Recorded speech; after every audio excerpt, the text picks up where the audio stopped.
Hi everyone, welcome to today's stream. Welcome in VOD watchers, because I know the VOD watchers will probably be all over this one. Today, we are going to spend a whole stream reacting to this one video. I know, kind of crazy.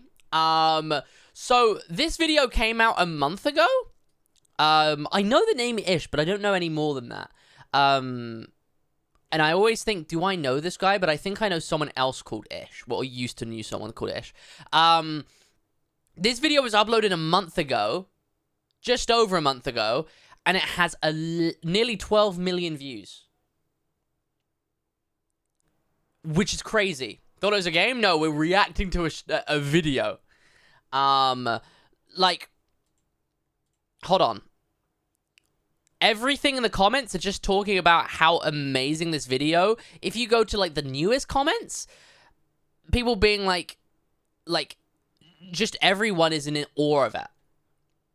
And I love Minecraft videos. So what we're going to be doing today is we're going to be spending a full day reacting to it. VOD watchers, there's also going to be a link in the description, if I remember to, for the video. But you guys have probably seen it already if you're watching the reaction, right? Should we just get into it? Now, chat, I am using my speakers. Hold on, I'm turning on my AC real quick. I am using my speakers because I don't really want to watch a video for 2.5 hours with my headphones on. You get what I mean? Also, chat, do you guys have snacks? I've got a slice of cake. Big-ass slice of cake to take me through this stream. So, yeah, if you do hear any of, like, it pick up in the mic and I need to turn it down a bit, let me know. In the biggest social experiment in Minecraft history, I scattered 1,000 people across 2 massive islands to simulate a realistic civilization. Okay. The players were given no help or guidance, Wait, and just like in real life, if you die, you remain dead. Okay, low-key, okay, you know what? We're just gonna switch to headphones. We're gonna switch to headphones, because it is... Yeah, chat, no one give any spoilers, obviously. Forever. 1,000? Now each player has 1,000 is a lot of people to get. I guess if you got 1 million subs, true. But did they have 1 million subs before this video? Probably not, right? the freedom to do whatever they want. Farm for food, become a dictator, and build a society. Okay. At least as best as they can, because while one island is a rich, green paradise, Right. the other one You're kidding me. is a barren wasteland. Oh, by the way, chat, I just want to say, except for Parkour Civilization, which I don't think counts, I've never watched a Civilization Minecraft video ever. This is my first one. Is it a good one for it? It's up to each Wow. player to work with Terrain's what they've beautiful, got. Will there be peace between the islands, or will there be war? There's definitely not going to be peace. What ended up happening is the single most amazing story arc I've ever seen. All I will say is pick a nation to root for and enjoy the video. I present to you the rich and poor 1,000 player civilization experiment.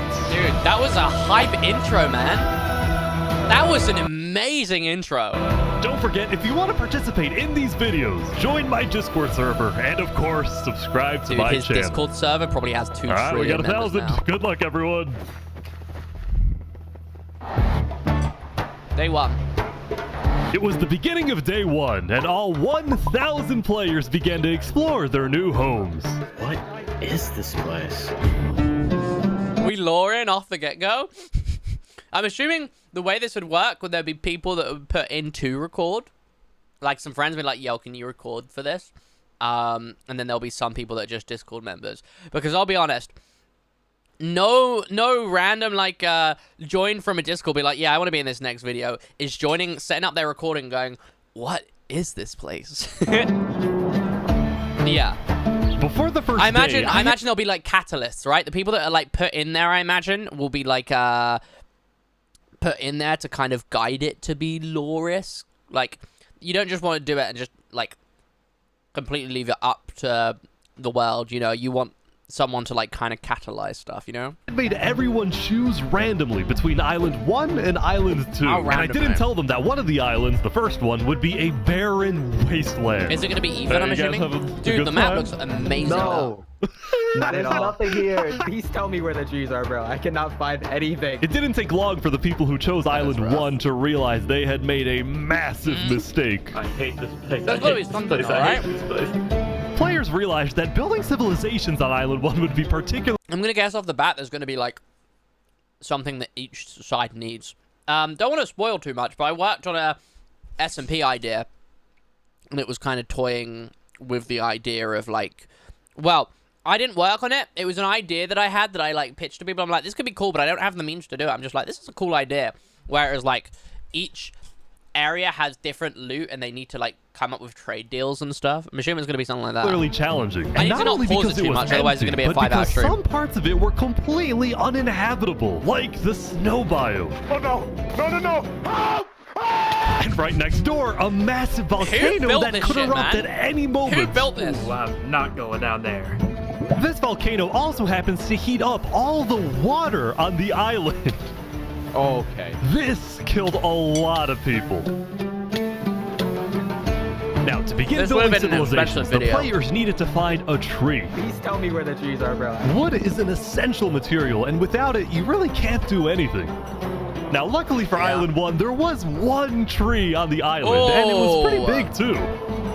But, of course, it was completely surrounded by boiling water. Oh, it was all Got boiling? to be kidding me. I thought it was just Meanwhile, by the volcano. let's go over to Island 2.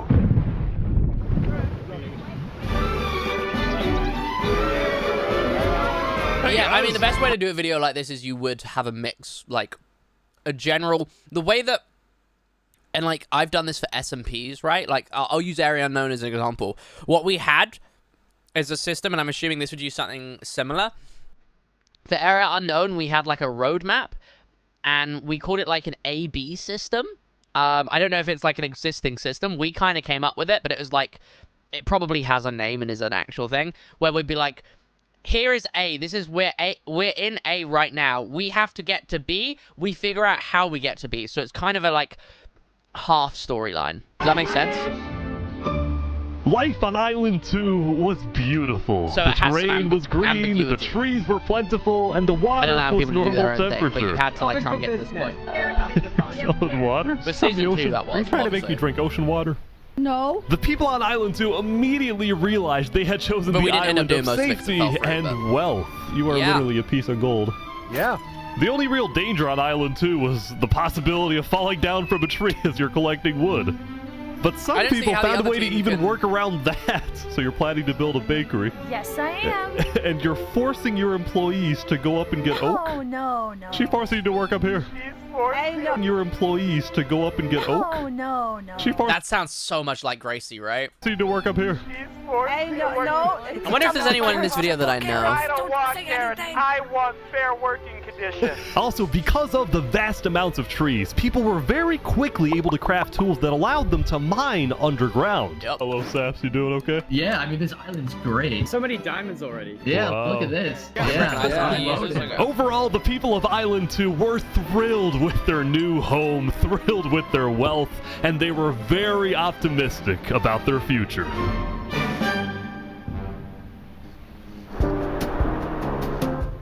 By the end of the first The day, visuals were players on nice as Island well. 1 had finally reached the big Like, tree. assuming it's going to be like this throughout the whole video, chat. Hi. I have such a respect for people that could do really long videos and keep a consistency of quality. You know what I mean? Because obviously you do it at the start and it's like, yeah, this is where most people would like drop off, so you need to keep them in. And like by the time you're here, they're not that. By the time you're at an hour mark, you're watching the rest of the video, right? But it's like I have such a respect for people that like hold out the whole way. You realize how high up you are. Oh yeah, no, we're not scared. It took 2 years to edit. This video took 2 years to edit. No? No pain, no gain. Island 1 Well, it was paid still off. pretty It far from fucking having paid fully off. fledged civilizations, but there were communities starting to form. For example, this player named Remy the How Rat. many views? Hold on, just sorry, not to like sidetrack. How many views is Parkour Civilization on? Is it on 100? No, I thought it had way more. Do you think it'll beat Parkour Civilization, chat, or no? Made a small restaurant to feed those who were starving. Remy the Rat, what are you serving them here? It's very popular. Bread? And you get I don't want to just like, wait, Remy the Rat, I like recognize that name. Like, I actually know the name. Wait, hold on.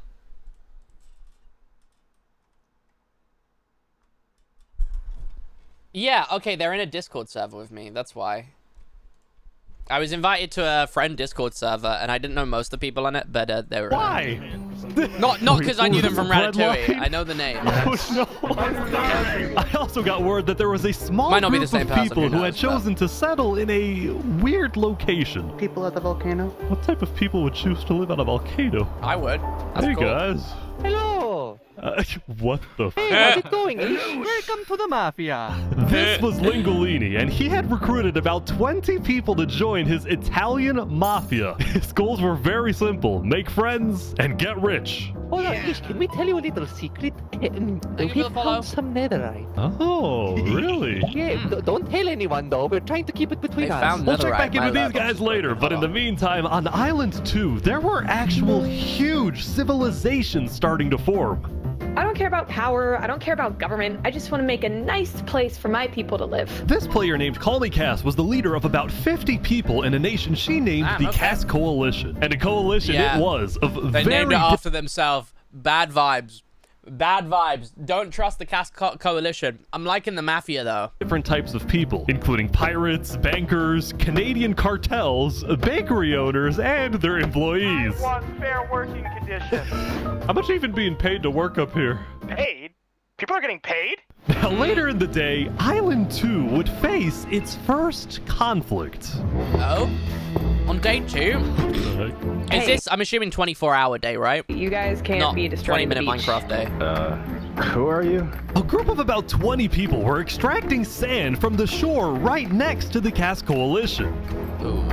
Cass Kinda was BM. obviously not happy about this, but these people didn't care because they were from a much bigger nation called the IRL day is Commonwealth. cool. Okay. We're actually 5 nations combined into one, so we have strength in numbers. The Commonwealth was a massive civilization that was formed on Okay. day 1 when 5 distinct groups were close enough to each other that they just Mumbo decided to jumbo? come together and unify under one nation. That's As cool. a I result, like the that. Commonwealth had a government with 5 leaders at the top and Ooh, over that's cool. 150 citizens. We're going to That's turn so from this cool. mountain into our city currently. Ah, okay. The Commonwealth leaders were very ambitious and wanted to That's make the not British. Commonwealth the most beautiful, the most respected, the most powerful nation on Island 2, That's even fair. if it came at the expense of others. Overall, by the end of the day, Island 2 was much further ahead than Island 1. I think the Cass Coalition is going to go under, but they're going to try and fight people. I'm telling you right now, the Cass Coalition is going to try and fight the Commonwealth. It's expected, but let's see what happens in the following days. Day 2.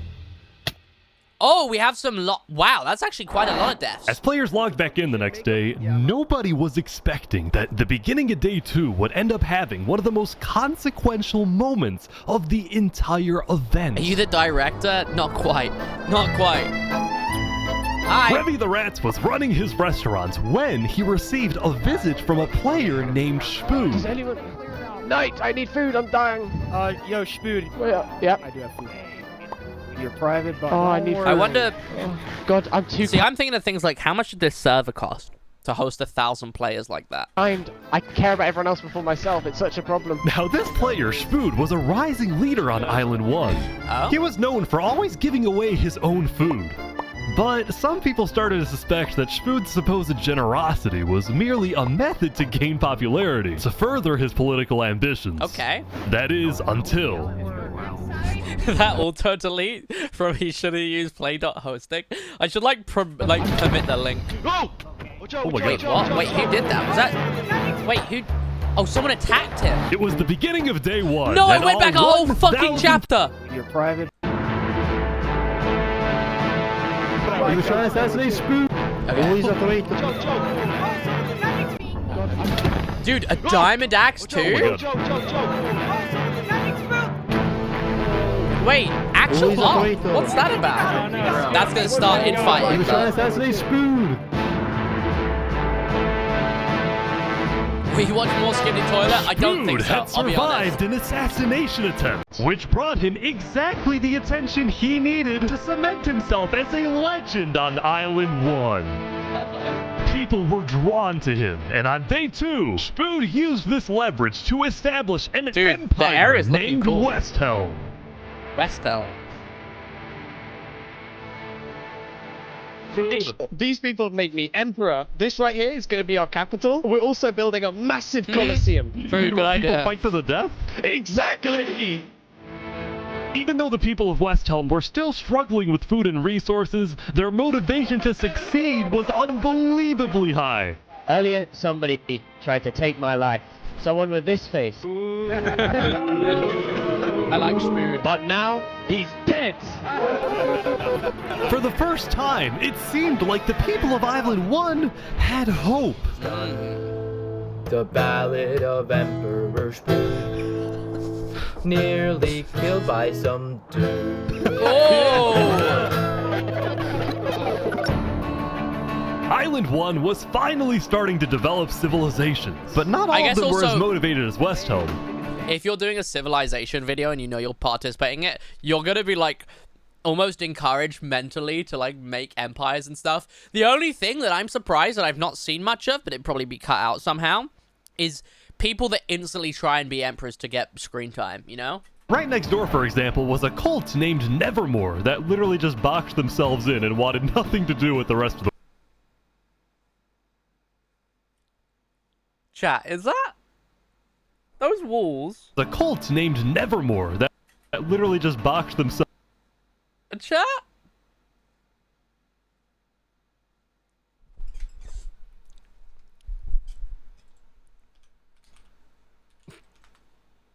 Is that?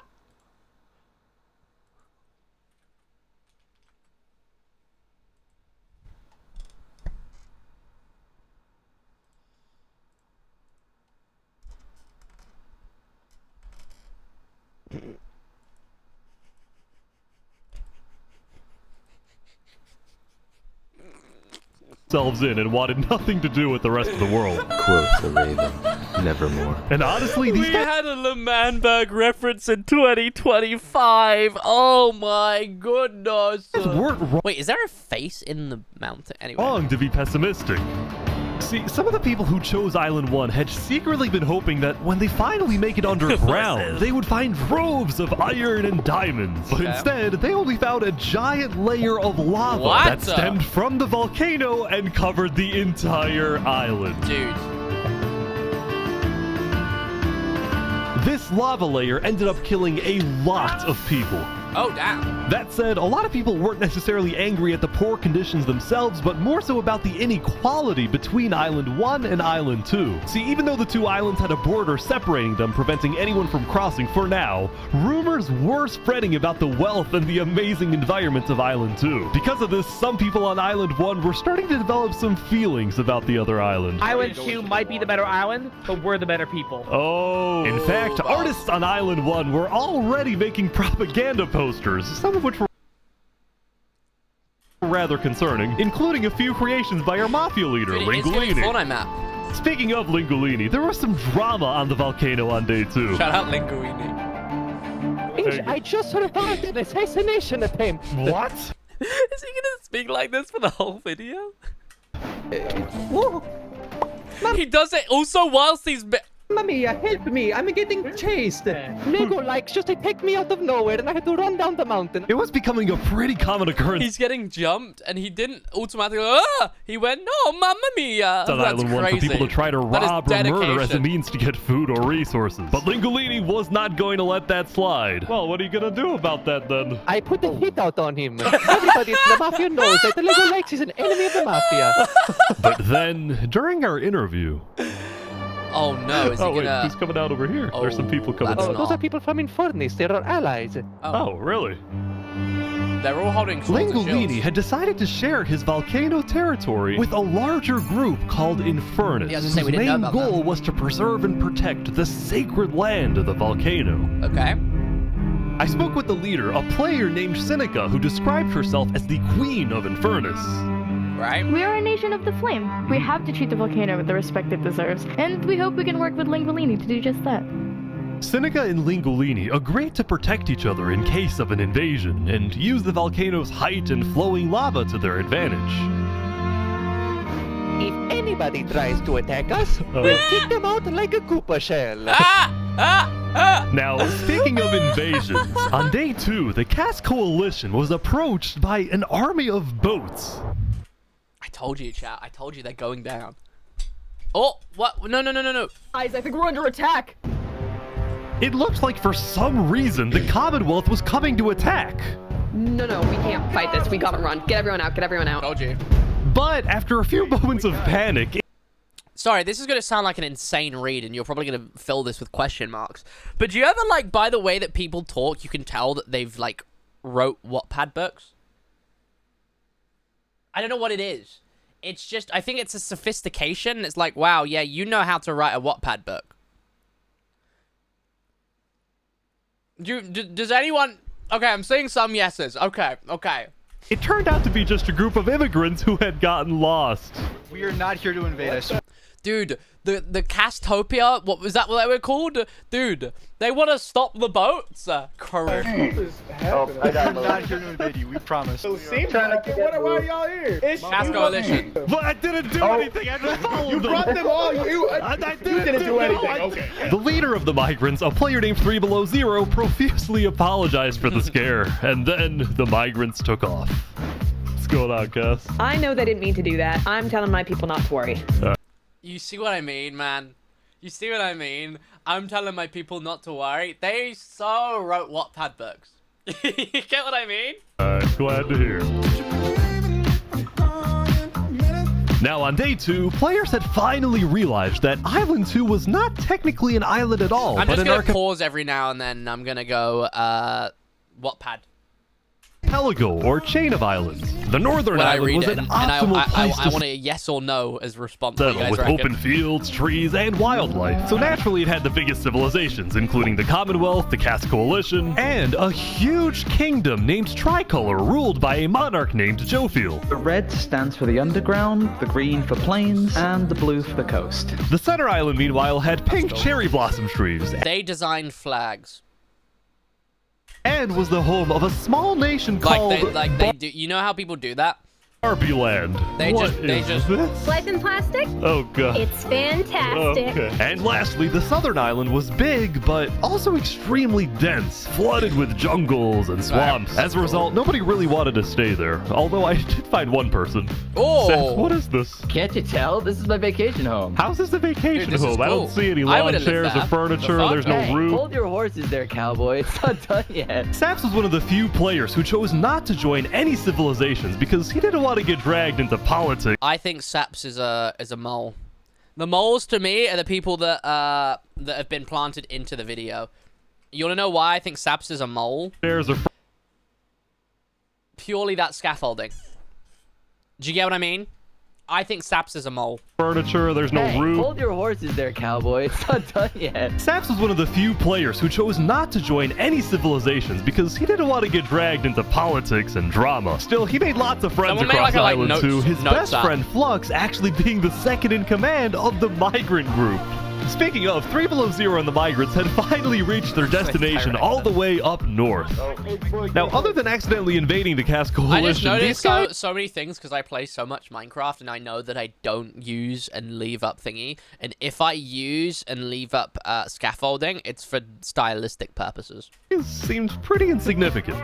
But little did people know, this new civilization was about to change the entire world. Right? Okay.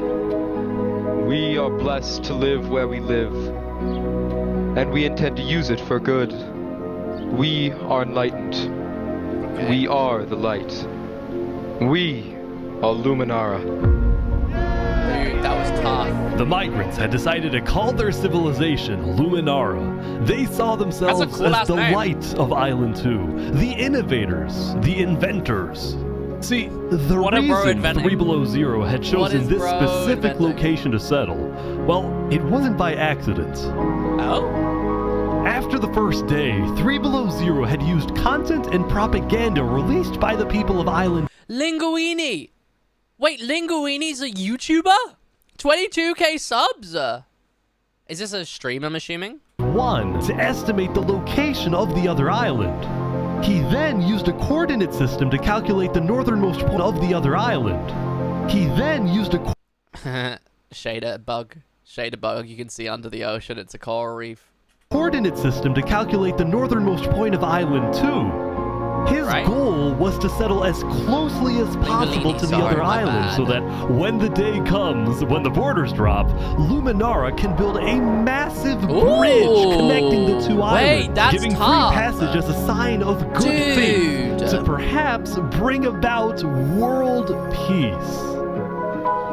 But it wouldn't be that simple. The second in command of Luminara, Flux, as well as Was the music made for this? I saw it as a pinned comment. Wait, turn off stable volume in your video settings? What?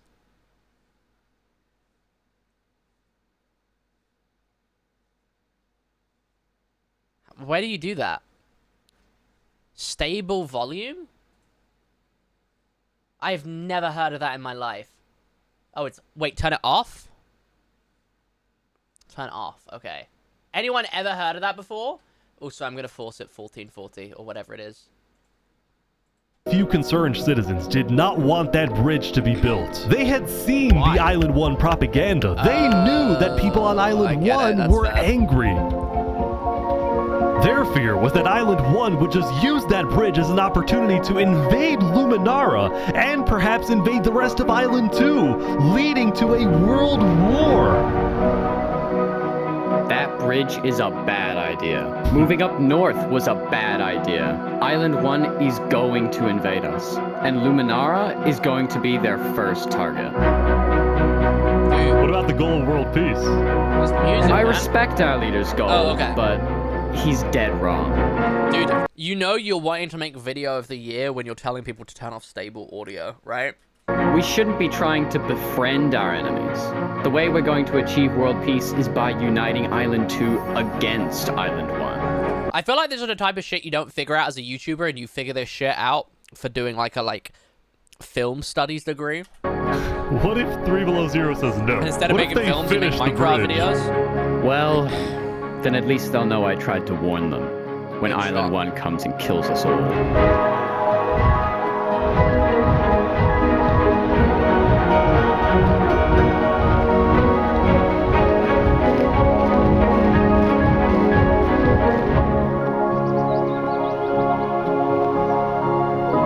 As Day 2 came to an end, tensions were rising, both within nations and between islands, leaving people worried about what's going to happen next. Dude, this is so pretty. Day 3. Yeah, it's like Fluix, right? Back on Island 1, I was watching a small group of pirates who called themselves Al-Karasina. Al-Karasina, my friend. We're the baddest pirates around. Now, if you look closely, there was a person of interest hanging around with the pirates. Lego the Op! Dude, he's an enemy of the mafia. Lego likes just to take me out of nowhere and I had to run down the mountain. Well, what are you gonna do about that then? I put the hit out on him. So to be clear, Lego Likes had a bounty on his head and he was hanging around pirates. You can probably guess how this ends. Yo, Lego Zanga's here. So is this is everything you guys got, huh? Not much. Ooh. Oh yeah, and it's boiling water. They're boiling him. Oh no. Oh my gosh.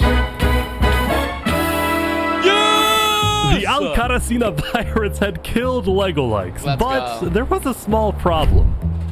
Did you hear about the news? Yeah, I saw it, but we don't know who claimed the bounty. It didn't say it in the check. Because he boiled to death. Oh my goodness.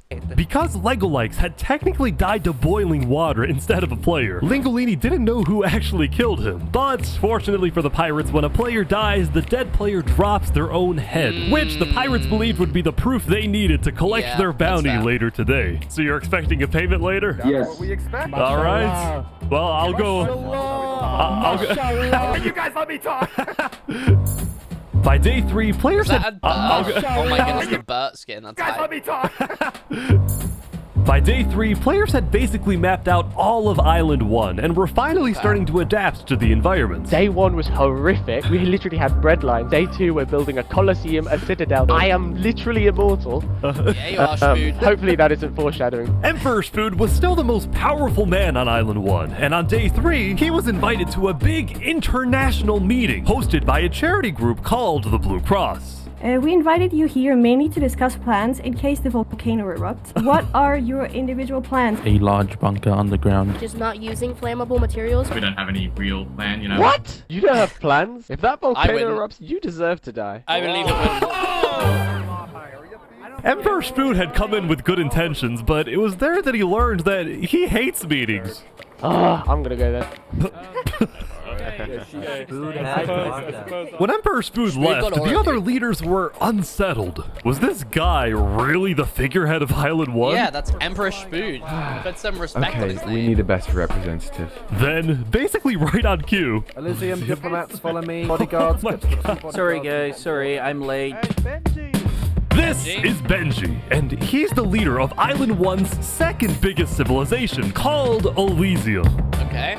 See, on day 2, Benji had discovered that toward the outer edges of the island, away from the volcano, the water isn't boiling hot anymore.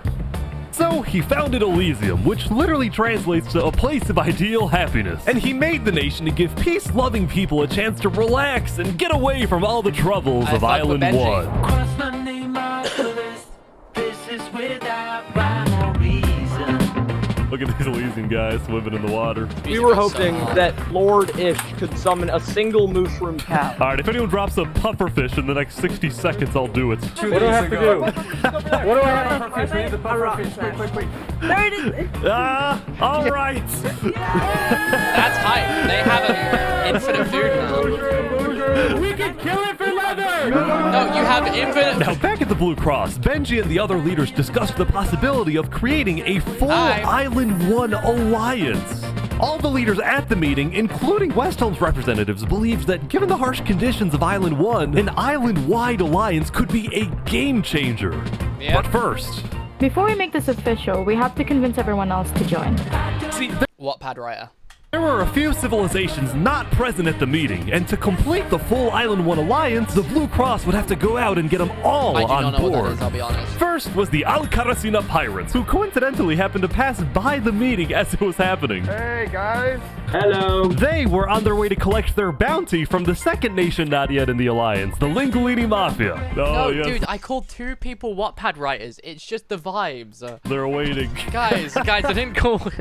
Guys, I wasn't calling them Wattpad writers because they were the girls. Hello, I'm looking for Hello. It's me. I'm not anti-women, guys. Hold on now. Ooh, mamma mia! It looks like a small brain. It was 2 out of 2, though. You are kind of right. Both of the... But it was only 2. If it was like 3, it would be a bit more suspicious, you know? But... It's like a Lego light.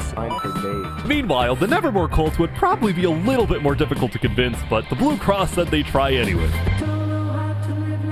Now, as for the fourth and final nation, well, it was a bit of a mysterious group. Their civilization was down south, and they were... What for? No, Wattpad writer is /pos. Were very isolated and like secret. It means you're like actually literate. You know, I say it in a way where it's like, I think what I mean is I just mean people that are more literate than me. I assume that they're more literate because they've wrote Wattpads. They were also rumored to have an extremely strict government, but also a large amount of very skilled fighters. As a result, people were kind of scared to approach them, but they knew they had to eventually to complete the Blue Cross Alliance. They knew that if this alliance works out, it wouldn't matter that they all lived on the poor island. Yeah. All of a sudden, out of nowhere, the most funny to say Wattpad, isn't it? powerful force in the world would become Island 1. Music goes At insane. first, Island 1 was supposed to lose, but now they were on the verge of turning their lives around completely. We've not been seeing much of Island 2.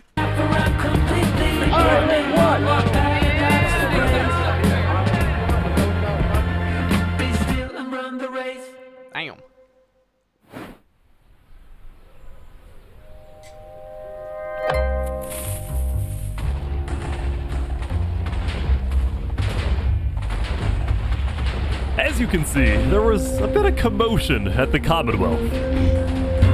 They had just exploded their own land because of a miscommunication. What happened was one of the 5 leaders, Coraline, got the idea that the Commonwealth was planning to move east. So she started telling everyone to move. Thus, believing that they wouldn't need their old land anymore, one of the citizens just decided to blow it up. I thought we were moving. What? We're not moving. I'm surrounded by idiots. Overall, the Commonwealth was having No, I was about to say Wattpad, but I think just watched anime. trouble getting anything done because the 5 leaders were constantly fighting over power. See, there were 5 leaders, each with 1 vote, but because they were originally 5 separate nations, each with a differing amount of citizens, should the smallest faction's vote have the same weight as the biggest faction's vote? It's just ridiculous that Armin's vote is worth the same as mine. I mean, I need about 50 people, and he has barely. I would once again say Wattpad, but you are just a Tory. You are just an utmost Tory, and you grew up in a 7-bedroom house. 5. Because of all the fighting and disarray, Commonwealth citizens started moving to other I bet they were the one that wanted to call it the Commonwealth, right? nations like the Cass Coalition. Cass's style of governing, letting people do whatever they want, was making her very popular with her people. I don't trust Cass. I don't. With Cass since pretty much the beginning, and she's established a democracy, a true one. Really focused on like letting everybody do their thing. But at the same time, the lack of any regulations had some unintended consequences, like players making strange and ugly buildings. So to solve this, Cass hired a building inspector. I have placed a lot of foundation for a glorious city, basically made out of stone. That way no one can burn us down. However, the building inspector did get a little power hungry. What's going on here? He said he's gonna demolish my house because it's not up to building code. Because it's not up to code. So then, citizens took matters into their own hands. What? Anyway, on day 3, the biggest nations on Island 2 were still the Commonwealth, the Cass Coalition, and Tricolor. Tricolor was a medieval civilization separated into 3 regions, one of them being an underground city. Oh my gosh.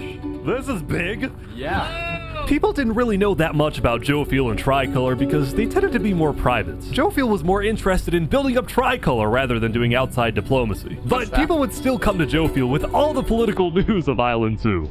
I am so tired of the politics already. I've got some news. People are concerned with Aperion trying to colonize them. Oh my god. This particular rumor about a group named Aperion colonizing people happened to be false. Aperion was just a small town led by a player named Alkaline, and it was actually the only nation other than Luminara that directly bordered the ocean next to Island 1. Okay. That said, the rumor that Island 1 was uniting was true, which got some people worried, especially the 2 border states. So, Jofiel invited over all the major leaders and diplomats of Island 2 for an emergency meeting. Sorry, I just got a text from Aaron saying, YouTube sucks, why can't I make my subtitles in English? And why are they all auto in Afrikaans? What? Anyway. The only leader who declined was 3 Below Zero. Oh shit, do you guys want subtitles? I'm a piece of shit. Because he was busy building the Luminara Bridge. So he sent in his place his second-in-command, Flux. Flux, what's your plan here? I don't care what 3 Below Zero says, we need to make sure everyone unites against Island 1. Good luck, sir. And because this meeting was the most important event yet on Island 2, Jofiel invited a neutral mediator, someone who could lead the meeting in a fair manner and wasn't a part of any nation. Oh wait, you have the fucking stream captions. Where are you going? Apparently they're making me lead the meeting with all the Island 2 leaders. You sound very excited about it. Oh no, I'm not excited, I'm terrified. I'm accidentally gonna cause a war. How do you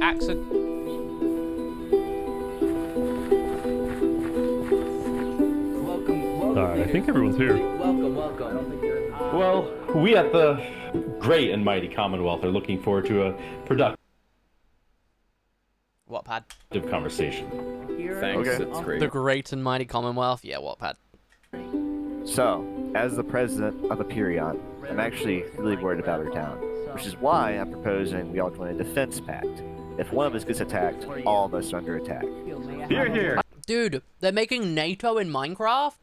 I can agree. Yeah. Anti-1 and anti... Oh. I like that. That's good. That's a good Only the second part of that one. start, but if Island 1 attacks, say, Luminara, well, by the time you can even arrive to defend us, everyone at Luminara will already be dead. Which is why I think we need to focus our efforts on preventing an attack in the first place. An attack is inevitable. I'm just saying. Hold on, Flux. No, that one wasn't Tory. I mean... Island 1 is starving. They're not going to attack us. They have bigger problems. But that's like why they would attack. And imagine for a second how quickly we could change their hearts and minds if, instead of treating them as an enemy, we send them aid. Ooh.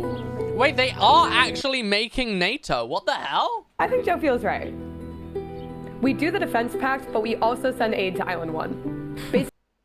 I don't trust Cass. I'm sorry, I don't trust Cass. They're too much of a yes man. I think they have an ulterior motive, and they're trying to, like, pass this so they can do what they're wanting to do in secret. Basically, we're ready for an attack, but we try our best to prevent it. Dude, 28 minutes, and I'm 44 minutes into the stream. Oh, I'm so cooked. I'm on board with that. I can agree to that. The Commonwealth agrees. Guys, no, this is ridiculous. Island 1 is literally making propaganda saying death to Island 2. They're jealous that we live in a paradise, and they're gonna invade us no matter what. And you wanna send aid to them? What, Pad? Guess what? They're gonna take whatever you send them. Food, armor, weapons, and they're gonna use all of that against us. He might have a point. Hold on. Island 1 isn't evil. They're not savages. They just need help. You cannot be this naive. Well, there's a guy under the table. The guy under You cannot be this naive. There's a guy under the table, by the way. Everyone is super on edge. They're worried about traps. Guys, Island 1 is united. They have hundreds of people all aligned in the same goal, to kill us and take our resources. If they decide to attack any single one of our nations, it'll be easy. Not have a drama kid? Wait, true. All they'll need to do is walk ahead, which is why we need to either merge all of our nations right now. We all choose a spot and combine into one civilization. Either that, or we attack Island 1 first. Whoa. Are you crazy? What? That's ridiculous. What's crazy, Joe Feel, is you leading all of us to our death. Oh my That is god. too have to much. We listen to can't me. do that. If we don't do this, it's the end of Island Dude, Cass is gonna say, I agree with what everyone's saying. 2. Flex, Hold on, we can't do that. That's crazy. What is happening? Alright, everyone. We can't fight. Let's just vote. All in favor of Flux's plan to treat Island 1 as an enemy, say aye. Aye. Wow. All in favor of sending aid to Island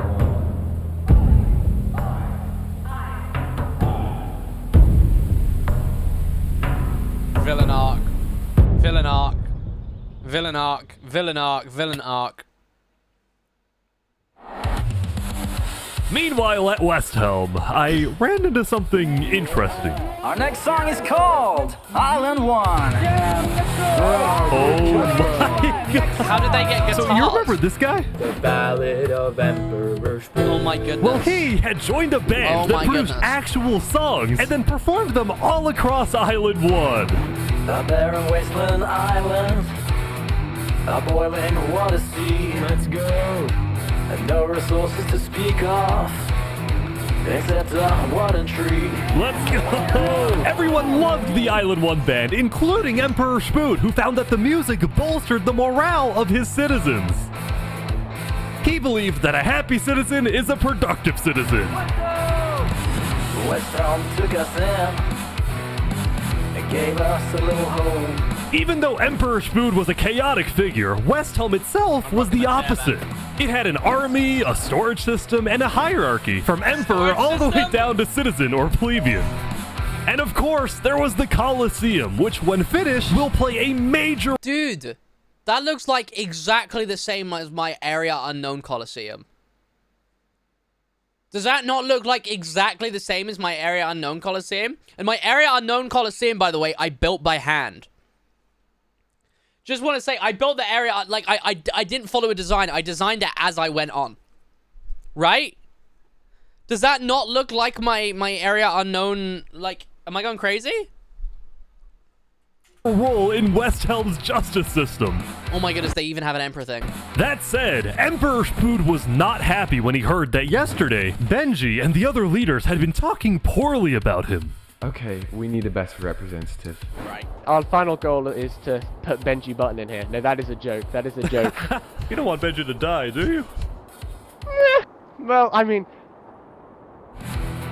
Benji and the other leaders were concerned. Yeah, to be fair, Colosseums do, you know, kind of all look the same. But it, like, crazy how it just looks so similar. That Emperor Spood... Not saying that it was, like, a copied one, obviously, but it just looks so similar. I'm so shocked. Spood is unstable and may one day try to take over the entire island. And their concerns only grew when Spood was caught listening to Napoleon on Spotify. But they also knew that if Island 2 were to ever attack, they needed Spood on their side, so they didn't know what to do. Island 1, well, here we are. I just want to say, thank you, Spood, for all your support. You're welcome. I'm the best. Glory to West Town. Dude.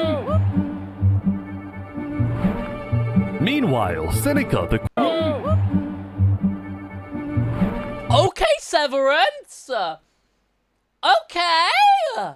Meanwhile, Seneca, the Queen of Infernus, had decided to begin building a massive castle for her people. A beautiful home base that would hover directly over the volcano. Dude, put some oil in that shit and crack an egg on the floor, man. Yesterday at the Island 1 meeting, a lot of leaders expressed worries about rumors that the volcano may erupt, and they talked about how they would each take different precautions. Everyone believed that the volcano was dangerous, except for Seneca, who had decided to take the opposite approach. It's all just paranoia. If we really value the volcano, we need to have faith it won't erupt. The main goal of Infernus as a civilization was to preserve the sacred land of the volcano. So what better way to show faith and demonstrate loyalty than to make your home right above it? That's a cool shot.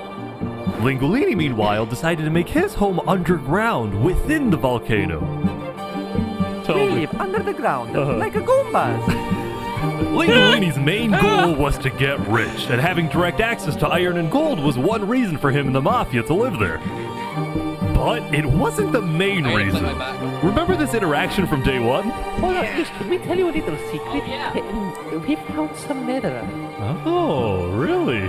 Scattered throughout the volcano were pieces of netherite, the rarest and most powerful mineral in all of Minecraft. Not even Island 2 had netherite. It was the single secret advantage that Island 1 had.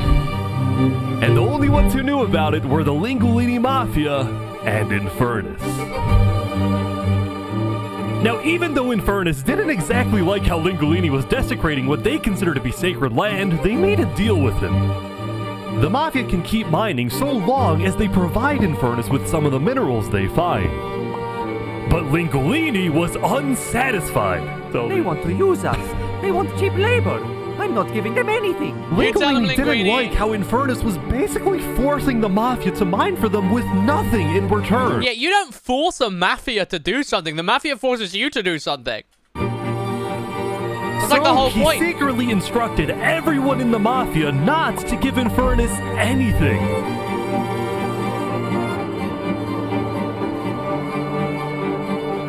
Lingolini's hope was that Infernus never asked for those minerals and forgets about the deal entirely. Otherwise, he would be in a lot of trouble. Dude, he's the one with all the minerals. How are they gonna kill him? That said, despite this conflict, the rest of the Island 1 unification effort was going very well. Earlier today, Lingolini had decided to join the Blue Cross Alliance. How does the map... Thank you all so much for having me. The Alcaracina pirates were also eager to join, and surprisingly, so was Nevermore. There was only one holdout.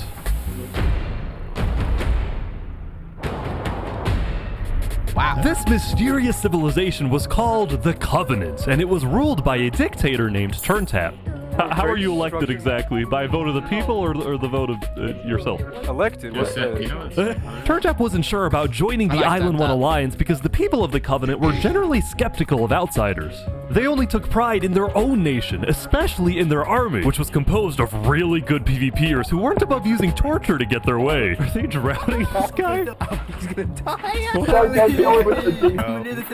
Now, I felt a little bad for this player, so I threatened the Covenants. Covenant uses water torture. I'm reporting this to Sidefall News.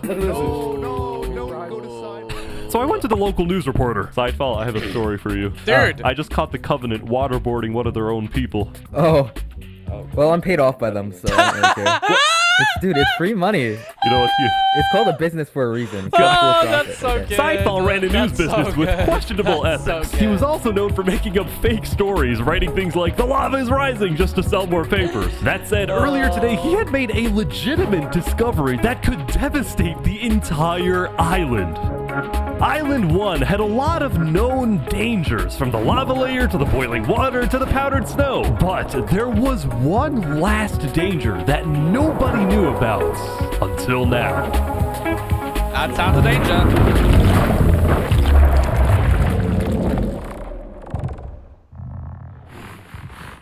That is quite the danger. Meanwhile, the people of Island 2 had spent the day building their civilizations and having a good time. Yesterday, their leaders had voted that whenever the border drops, Island 2 would send aid to Island 1. Warden got cake, I can't lie. Can someone ban this One, chatter? hoping this gesture would lead to peace. But not everyone agreed with this approach. It's the end of Island 2. When Flux returned home to Luminara, 3 Below Zero was furious at Flux for causing chaos at the meeting and for going against Luminara's values. 3 Below Zero, as the leader of Luminara, was actually heavily in favor of sending aid to Island 1. Oh. The whole point of the Luminara Bridge was to make peace with Island 1, not to start a war. No, wait, as a result, 3 Below Zero demoted Flux from his position as second in Flux is going to start his own nation, is going to take an uprising. command. I spoke with Legacy, a citizen of Luminara. Yeah, Flux has been gone all day. People here don't really like him anymore. Flux and his crew had spent the day building a secret bunker under the ocean, a place for them to hide if Island 1 attacks. And then Flux spent the rest of the day helping his best friend, Saps, finish building his home. Oh! Despite all the chaos, Saps still reached out to me after I was demoted. Mr. Mediator, what a good friend. Flux over here can be a little unpredictable, but he's my friend, and I know he genuinely wants the best for us. Even though Flux was much more ambitious than Saps, these two had become very good friends. So many diamonds already. Yeah, Wow. look at this. Yeah. Unloaded. But just as day 4 was about to come to a peaceful end, something happened that would change the course of Island 2 forever. Don't say, do they know it's legal now? Don't say that. I was putting that face like they're gonna start the uprising. Not that they fucking... God...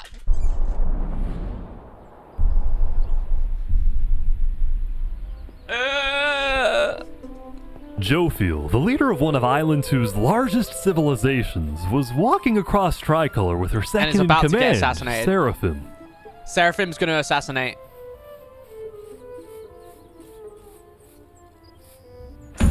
Told you! Motherfucker, I told you!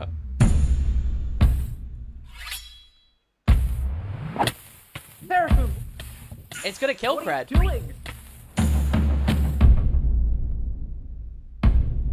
What?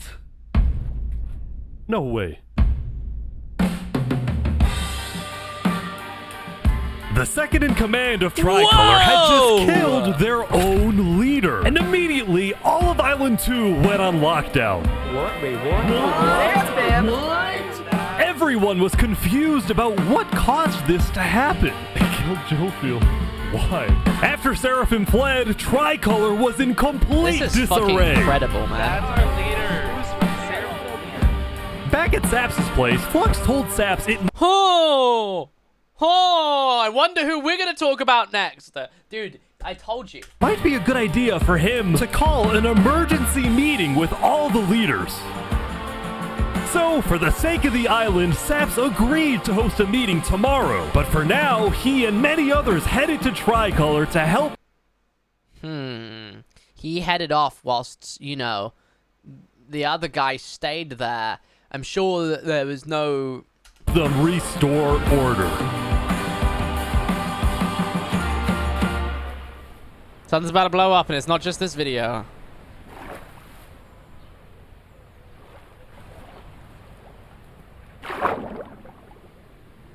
The secret base. Fucking good shot. Damn. How motherfuckers dying Now, in the other Island area? 2 wasn't the only place that would face tragedy. Oh, what? The leader of the Alcaracina Pirates, Noble Bucket, died very suddenly. Alright, they sent me the footage of what happened. Yeah. Oh, no. He doesn't know the lava layer's there. Oh! No, I think I'm dead. I think I'm dead. I think I'm... Oh my god. With world leaders dying left and right, the media had plenty to report on. Yeah? The most trusted news company was from Elysium, called Daybreak Media. We're #1 because we actually report the truth, unlike that bozo Sidefall. And later into day 5, the news would get even crazier.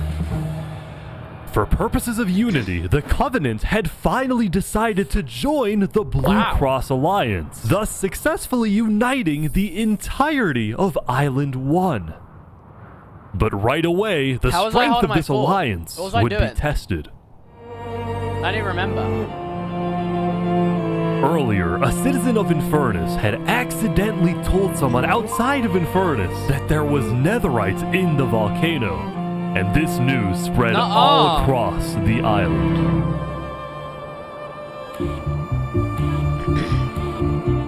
This was a disaster for Infernus and the Linguini Mafia, who had been trying to keep the existence of netherites to themselves. Immediately after hearing about the netherite, the Covenant sent a mining expedition into the volcano without telling Infernus. And lo and behold, they confirmed there was netherite. Thank you for the follow. Woof Owl. Appreciate it. Because the Covenant had a scary reputation and a ruthless army, Queen Seneca of Infernus felt it was in her best interest to allow the Covenant to mine. But when other nations like Westhelm started asking if they too could mine in the volcano, Seneca said no. People are saying we're being selfish. They're the ones being selfish, trying to take our resources. Bro, you don't want to go into the Listen, Island 2 is rich. We are not. Now, with netherite, we actually have a chance of evening the playing field, but the volcano people are hogging it. Before any fighting could break out, the Blue Cross quickly reached out to all the leaders and told them to put this issue on hold. We're inviting everyone here tomorrow, so we can all talk this through peacefully. We're Island 1. We cannot afford to have a war over some mineral. That's true, to be fair. That's a very good point. They don't have the necessities for that. Meanwhile, Island 2 was still processing the death of Jophiel. Even though I was just a farmer, you know, you still made me feel important. Saps would invite all the leaders for a meeting later so they could coordinate a hunt for Seraphim and discuss their plans for when the border inevitably drops. Now, after Jophiel's death, Tricolor had lost a lot of its power, which left the island with really one dominant nation, the Commonwealth.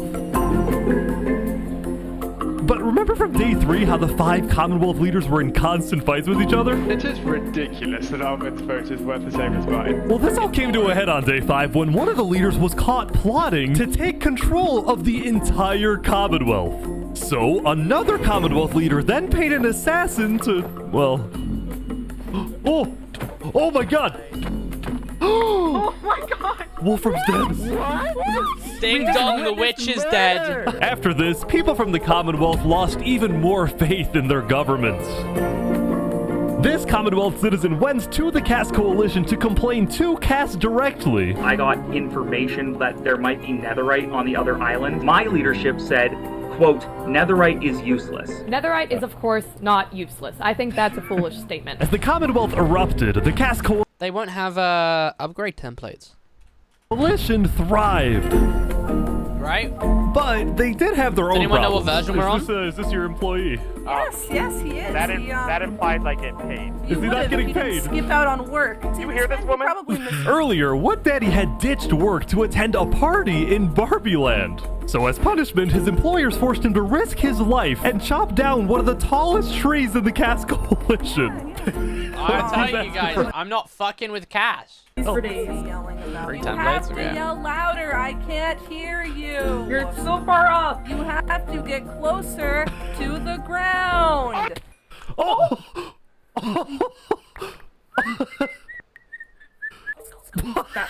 What the? Now, because of this recent tragedy, Cass decided to stay home from Saps' meeting. Oh, I bet. That said, every other major leader was now on their... Now everyone's gonna blame Cass because there's gonna be deaths and there's gonna be explosions, and Cass suddenly wasn't there. Everyone's gonna blame Cass. way. Oh.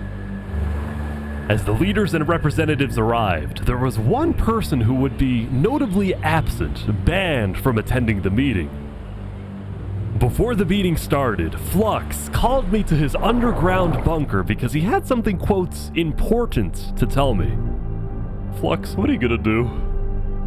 Well, first, let me just explain. No, go on, tell us. I'm not allowed to attend this meeting because the leaders of this island are utterly Go on, tell me what you're incompetent. gonna do. They can see that Island 1 is gearing up to invade us. And their response is, let's give Island 1 more gear. It's completely brainless, and it's going to result in all of our people dying. So, you got a plan? I had a plan, but nobody listened. They all voted against it. Look, we can still save this island, but the current leadership has to go.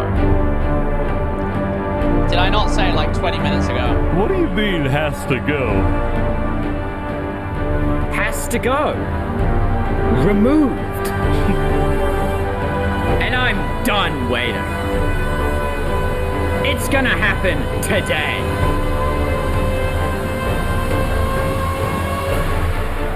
Alright, leaders, welcome. This is cinema. Thank you all for coming. We have a lot of very important stuff to talk about. You know, during the first meeting, there was one person there who actually understood what I was saying. Seraphim reached out to me, asked me if they could help in any way. I told Seraphim to kill Jofield. What? And today, we will finish the job!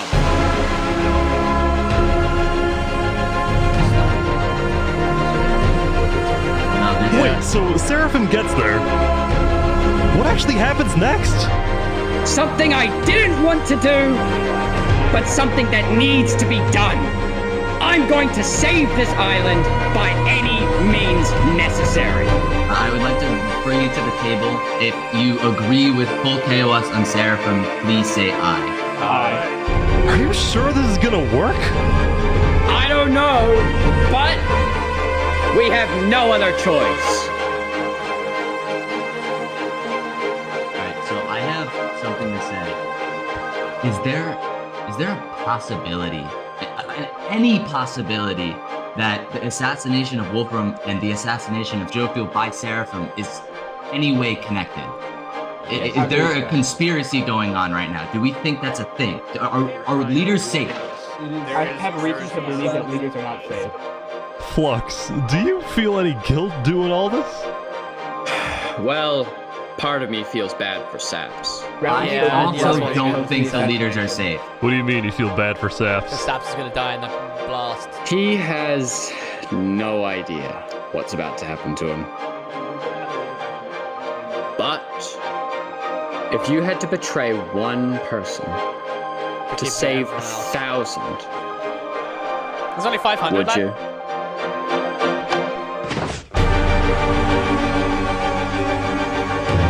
Not the trap I thought it was going to be. What just happened? What happened? I didn't do that. I didn't do that. Oh my god! Why is there a trap? Is this all a setup? Saps, look, where's Saps? Where did he go? Did Saps do this? Wait, Saps? You have to find him. Put him down! Kill him! Kill Zach! I've actually got goosebumps. I've actually got goosebumps. What?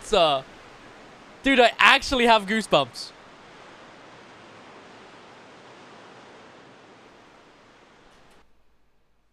How do we nominate that for like an award, like that scene? Wow. Wow. Wow. Wow. Wow. It was a new day, and Island 2 was in shock. If you think about it, and it's very obvious that this is the answer, and you're gonna be like, well, duh. These are just like what it's an SMP, but it's all shot from one person. The whole storyline is told in one video rather than over a few months of streams. Day 4, when Saps was in Tricolor helping the people after the death of Jofield, Flux and his crew had built a trap in his roof. And Saps did not know they had done this. He had been framed by his friend Flux, you know what I mean. used as a scapegoat for Flux's plan.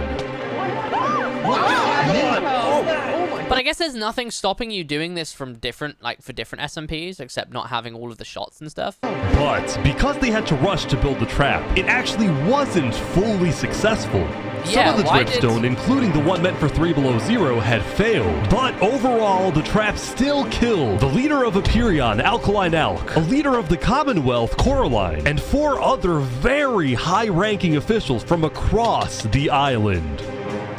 The people of Island 2 were devastated, confused. I was wondering that earlier. There was one scene where I was like, that's probably recreated. Angry. Makes sense. Our leader's dead. What just happened? After the trap went off, Seraphim was immediately caught and killed. Oh!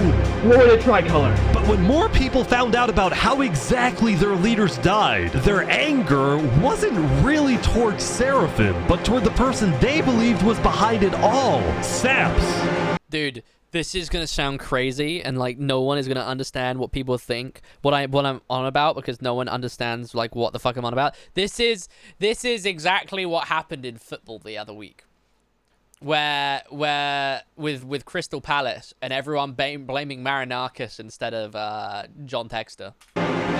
And it made sense. Saps knew he'd be hosting leaders at his home. It was his roof that had a secret trap. A trap that happened to fit perfectly into the design of the roof. Saps was about as guilty as it was possible to be. With that, all the major Island 2 nations, from the Commonwealth to the Caste Coalition to Tricolor to Luminara, declared Saps to be hunted down and killed, while Flux got away with it all. If you had to betray one person to save thousands, Saps is going to go quiet for the rest of the video and is going to appear late into the video. And everyone forgot that he was there. Would you And on top of all of this, at the beginning of Day 6, it was announced that tomorrow, on Day 7, the border between the 2 islands will finally fall.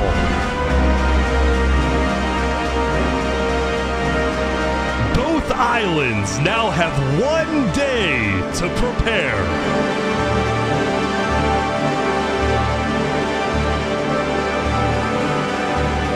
This is fucking cinema. What the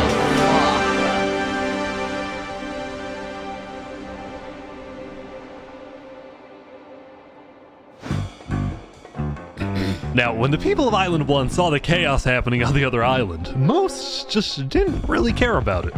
A lot of the hatred against Island 2 that was popular in the early days had faded away. That is, except for this player named Oppenheimer, who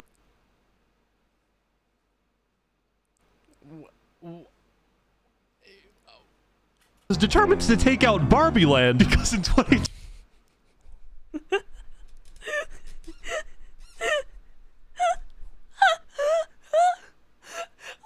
2023, the Barbie movie had outsold the Oppenheimer movie. I'm building a nuclear rocket that will make yesterday's chaos look like child's play. But when Oppenheimer tried testing his nuke, it went up and up and up and was never seen again. Now, Day 6 did present some new challenges for some of the civilizations. For example, at Nevermore, what is this? What are you doing up here? I got voted out because they hate me. Oh! Oh. Come on! No, Chuck! What about me? Oh! Oh! Oh!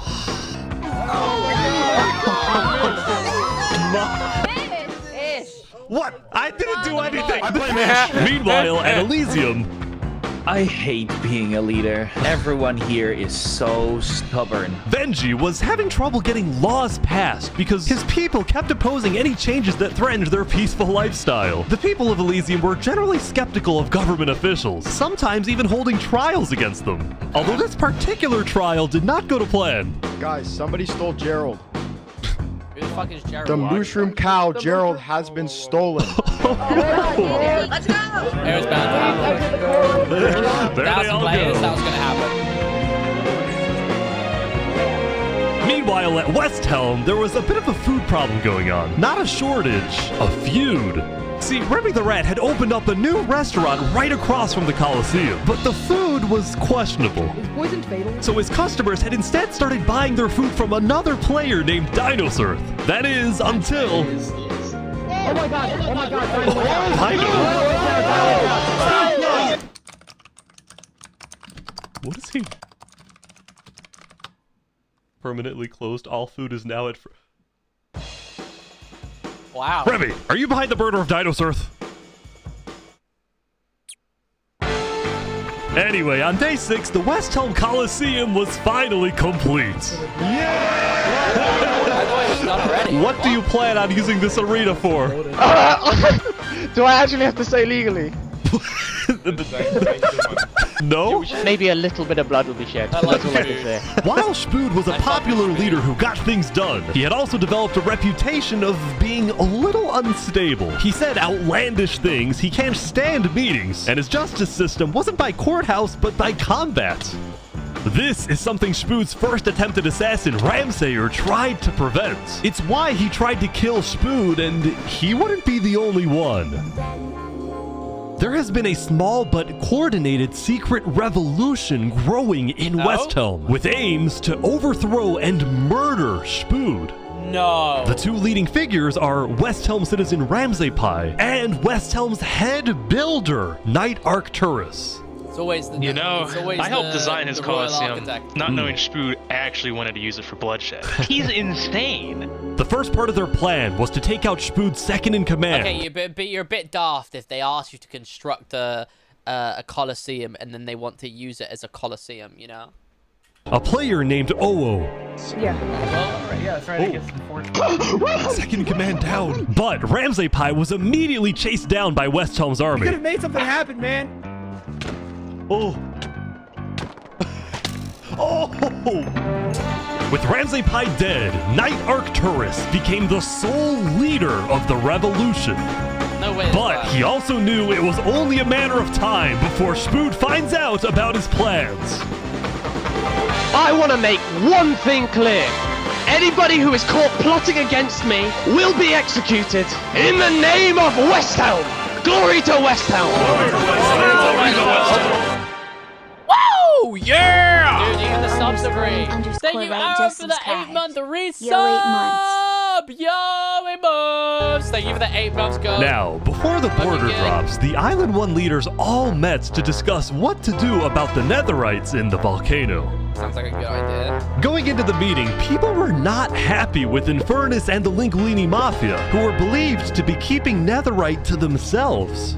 Please keep all your weapons holstered at all times unless you absolutely have to take them. The meeting began with West Helm's representative and Spood's newly appointed second-in-command, Spider. We asked if you had netherite, and you lied. You said there was no netherite, that you had looked in it, and that you hadn't found any. Because people were immediately starting to gang up on Infernus, Benji from Elysium tried to keep the peace. Why is it Infernus' job to report on the netherite? There were people literally going into their territory, mine without authorization, and then accuse them of doing something wrong. After some more discussion, Infernus was asked the big question. Will you open up rights to mining underneath the volcano? It is still our land. It is still the place where we live. And of course, things like trade are important, but in terms of opening up the volcano, it is an adamant no. Ooh. I agree. Oh, wow. Now, Lingolini, Seneca's biggest ally, was about to speak, but what he ended up saying was unexpected. We have to humbly disagree with Infernus of not allowing anyone else to mine in the volcano. This is Island 1.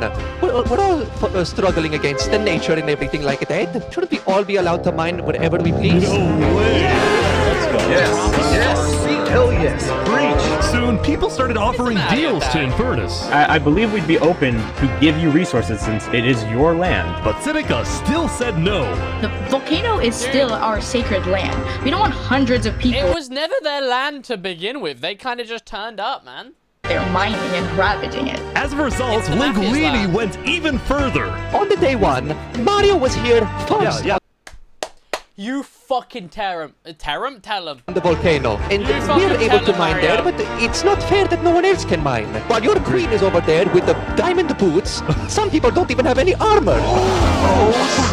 Boots, man. Eventually, people started using scare tactics. That volcano is insanely active right now. It will most likely erupt within the next 2 days. I doubt it. I doubt it. No, that's sci-fi propaganda. That's propaganda. And so, after even more discussion, Westhelm made a final plea.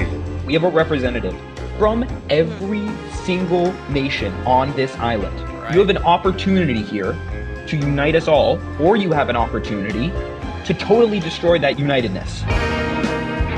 But Seneca still wouldn't budge. For now, it's a no. So, Lingolini made a big announcement. Mario has a large chunk of territory in the volcano. The Linguini family declares independence from Infernus. And we will open mining to anybody who wants to mine. That's my go, man. Seneca's leaving? Great. Seneca had left the meeting, furious at Lingolini's betrayal. I wish we had a better outcome, but this meeting's adjourned. Cinema.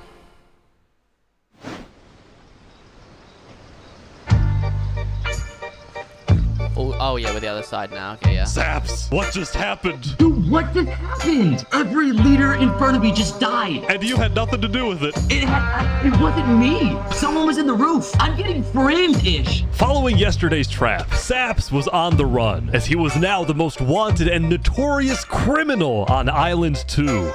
I'm screwed. What am I supposed to do? He had no choice but to hide amongst the dense jungles and swamps of the southern island. Golden mother who gives milk. But he also knew that the longer he hid, the more guilty he looked. So earlier, he had decided that he would turn himself in under the condition that he is given a fair trial.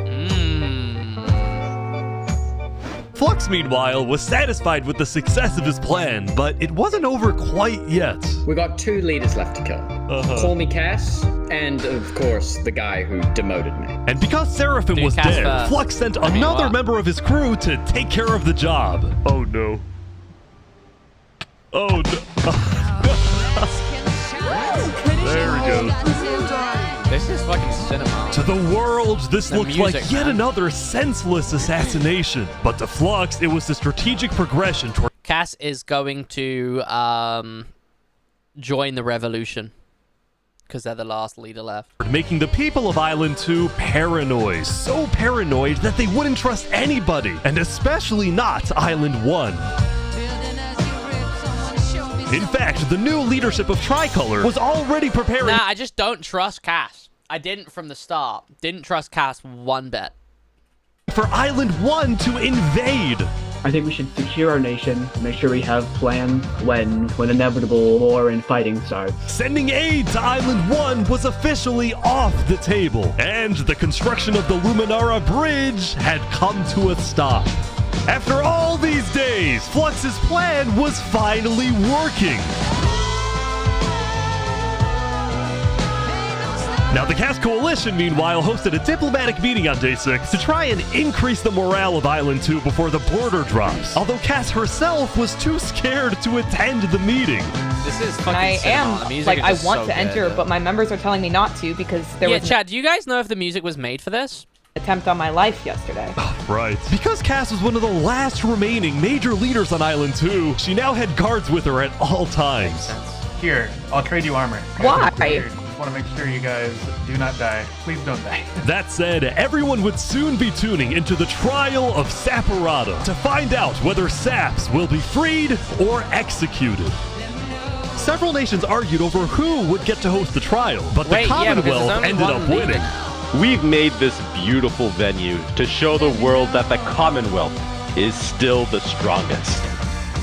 Which happens to look like the same place where everyone got assassinated. But first... Down in the mines, they all been searching for something. Down in the mines. That's tough. Why is it up here? They're moving the warden up. No. No way. No, they're not. Wait, That's can insane. I That's insane. They're bringing it to the surface.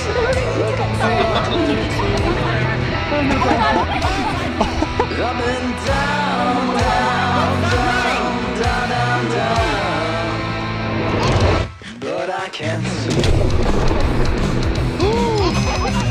They made it rising lava? They named it Rising Lava. That's the best rage bait I've ever seen. So remember that discovery that Sidefall made? Well, it was a warden, also known as the most dangerous creature in all of Minecraft. Sidefall had then renamed the warden to Rising Lava, so that when he was accidentally killed by it, the entirety of Island 1 went into a panic. The lava is not rising, but this is just as dangerous. The peace Sidefall. Run!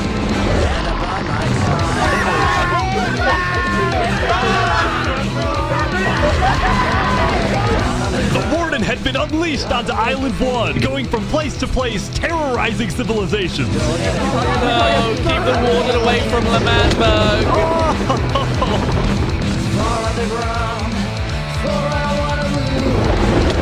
Oh my god. Dude, how is anyone gonna stop this? Until eventually it got to Westhelm. But the Westhelm army was ready. Underground. Ready? Aim! Fire!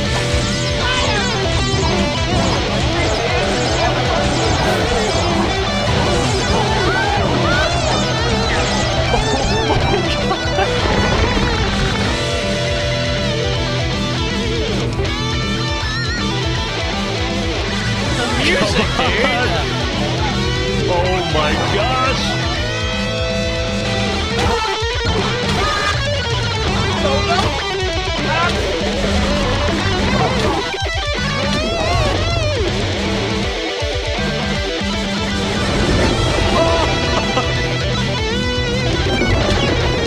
Welcome to Westhelm.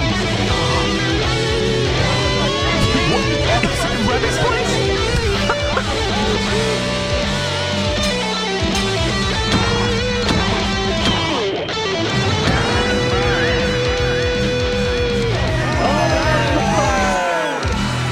That was cinema.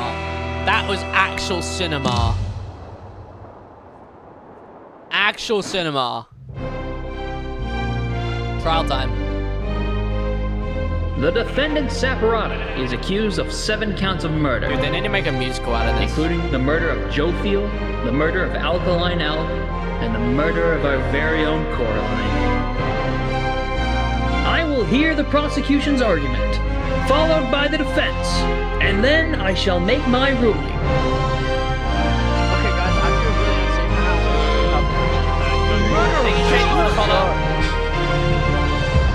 Prosecution, go ahead. Your Honor, Saps constructed a meeting hall which contained the deadly trap, pointed at everybody but himself. As a prelude for the meeting, he had his accomplice, Seraphim, assassinate his leader before running to the trigger, ready to pull the trap. He then fled the scene after the trap went off, just long enough after faking his surprise. He is not only a cold-blooded murderer, but a terrorist. The prosecution then called a survivor of the trap, Zekor, to the stand. We know after investigating that only one seat had no trap. Can you identify who was sitting in that seat?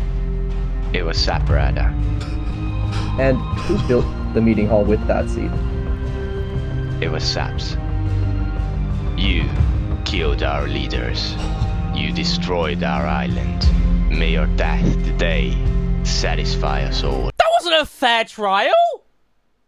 That was nothing but a fair trial! I was like, oh yeah, by the way, yeah, you're guilty. Like, what the? Then it was time for the defense. For Saps to give the most important speech of his life. All I ever wanted for this island was peace and cooperation between the nations. The loss at the meeting yesterday was extremely devastating and came out of nowhere. But I can tell you right now, I'm innocent. It wasn't me. The leadership in Luminara helped me build the meeting area. He's gonna expose them. And we're the only people who knew about the area before the leadership meeting. That includes the prosecution himself, Thomas 5200. What? Gotoga, Hive Rotation, Snowbird 334, and their ringleader, Fluxion. Hold on. When I left to gather the leaders for the meeting, they must have snuck into the roof of the meeting to make the trap. The people who I thought I can trust the most used me for their malicious intent and killed the leaders and blamed it on me. Saps had figured out he was betrayed and framed by his friend Flux, but he would end up making a critical mistake. I find it rather interesting that Three Below, the leader of Luminara, is one of the only people who survived the trap. I find that rather interesting. What about it? The trap too! Well, Saps falsely assumed that 3 Below Zero, the beloved leader of Luminara, was also behind the murders. And with that mistake, Saps turned everyone against him. Saps, is that all you have to say? I guess. All right, I'm ready to make my decision. Judge Timebomb, find Saparada. Guilty on all counts. Yes! Yes! Saps is to be taken to the top of the gauntlet and executed immediately. Executed. Oh, that's it. Justice will be served. Death to murderer. Death to death. Oh my God. Death to death.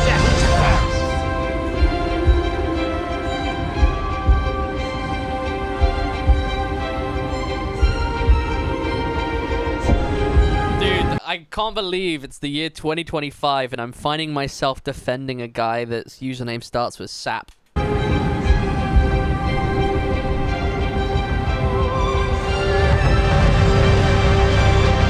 he gonna escape? Is he running? No way. No way.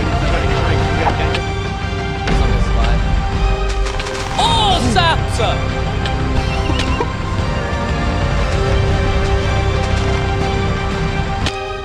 Oh, missed the MLG. Damage.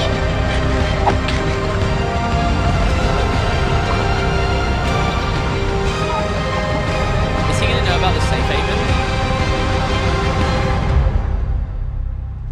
Where'd he go? He did not have to say that. It was too good of an opportunity. I thought of it they were going, death to Saps, death to Saps, and I was like, that was too good.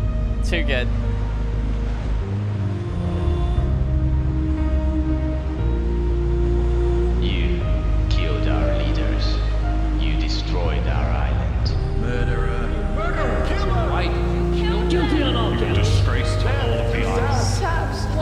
Do this.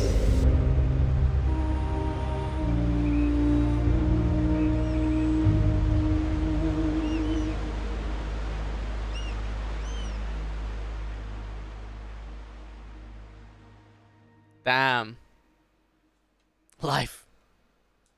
Damn. Wait, so is this when the border's down, or is the border already down?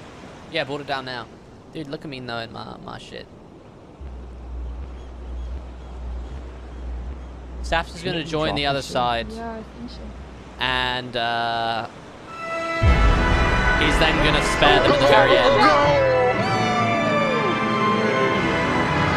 It was day 7, which means the border had officially dropped. At first, people were kind of in awe. Whoa, this is beautiful. Going from one island to another after all this time was a major culture shock. Is this Island 1? Whoa! And as expected, Island 1 people immediately started taking resources from Island 2. They're taking the sheep. But the flow of resources wasn't all in one direction. Probably gonna take some gravel back to Island 2. We don't have a lot of it. Still, as people from the 2 islands started meeting for the first time, they were surprisingly friendly to each other. Like these two who made a tunnel connecting the islands from underground. This is amazing! Dude, it's like the spaghetti We've thing linked from Island Lady 1 and the and Tramp. Island 2. For the longest time, Island 2 feared an invasion by Island 1. And they did But invade, on but like a day good 7, that fear completely disappeared. It became very clear that Island 1 had no interest in war. Instead, they were just happy that they could finally enjoy Island 2 for themselves. The water isn't boiling. That said, at the beginning of day 7, Lingolini made a big decision. Oh, yeah. He had decided to move out of the volcano and relocate I his thought the decision was just like that he broke the alliance. entire mafia to Island 2. See, this is much more organized than Island 1. After yesterday's netherite meeting, which got a little heated, Lingolini had legitimate fears that Infernus might seek revenge against him. So, hoping to live a more peaceful life, Lingolini went far away and settled in the Caste Coalition. So you're the leader of a mafia, I've heard? Yes, we are, but we might do some rebranding over here. Are you guys like violent? We weren't violent much, but we have done some political talk that has not been taken well, which is the reason why we're here. Sensing potential danger, Cass decided it was best for Lingolini to set up his home outside the Caste Coalition. That said, the Cass Coalition was now bigger than ever before. On day 7, Cass hosted a funeral for the deceased Wood Daddy, and over 100 people across both islands showed up. We are gathered here today in the cherished memory of Wood Daddy, a beacon of kindness in our community. While Cass's influence grew, the Commonwealth was in shambles. Saps' trial yesterday was a disaster for the Commonwealth. Island 2 had entrusted the Commonwealth to run the trial of Saps. So when Saps escaped his execution, people lost all faith in the Commonwealth, which at one point was the most powerful civilization in the world. On day 7, most of the Commonwealth leaders resigned, leaving just one player, Sitzkrieg, as the sole ruler of the Commonwealth. That still count as a We're Commonwealth? actively searching for Saps right now. We will restore honor to the Commonwealth. One of Sitzkrieg's biggest goals was to find and kill Saps, but his other big goal was to regrow the Commonwealth's population, which by this point had shrunk by a lot. So he sent out a lot of public invites, especially to the people of Island 1, and it actually did work, until... one of the people who moved in was Knight Arcturus, the lead builder of Westhelm, who had to flee from Westhelm because Spood had found out about his secret plans for revolution. Yeah, the Commonwealth is letting us hide out here. So as long as Spoo doesn't find us, we should be okay. Speaking of fugitives, the world's biggest fugitive, Saps, was back to hiding in the jungle after miraculously escaping from his trial, although his spirits were quickly fading. Everyone thinks I'm a murderer. I just don't know what to do anymore. Saps knew that Sitzkrieg and the Commonwealth soon planned to scout the entire southern islands to hunt him down. So on day 7, Saps decided that his best bet was to leave his home island and flee to Island 1. Dude, not even. I feel like it's like living in the middle of the ocean. It wouldn't be so easy. Oh, no. Because the border had just dropped, people were constantly going back and forth between the two islands, which means traveling by sea could be dangerous. So, Saps decided on another method of travel. How? Fly? He went to the place where he was least expected.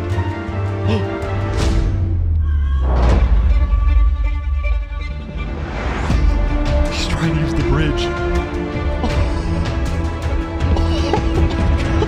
No way. No way.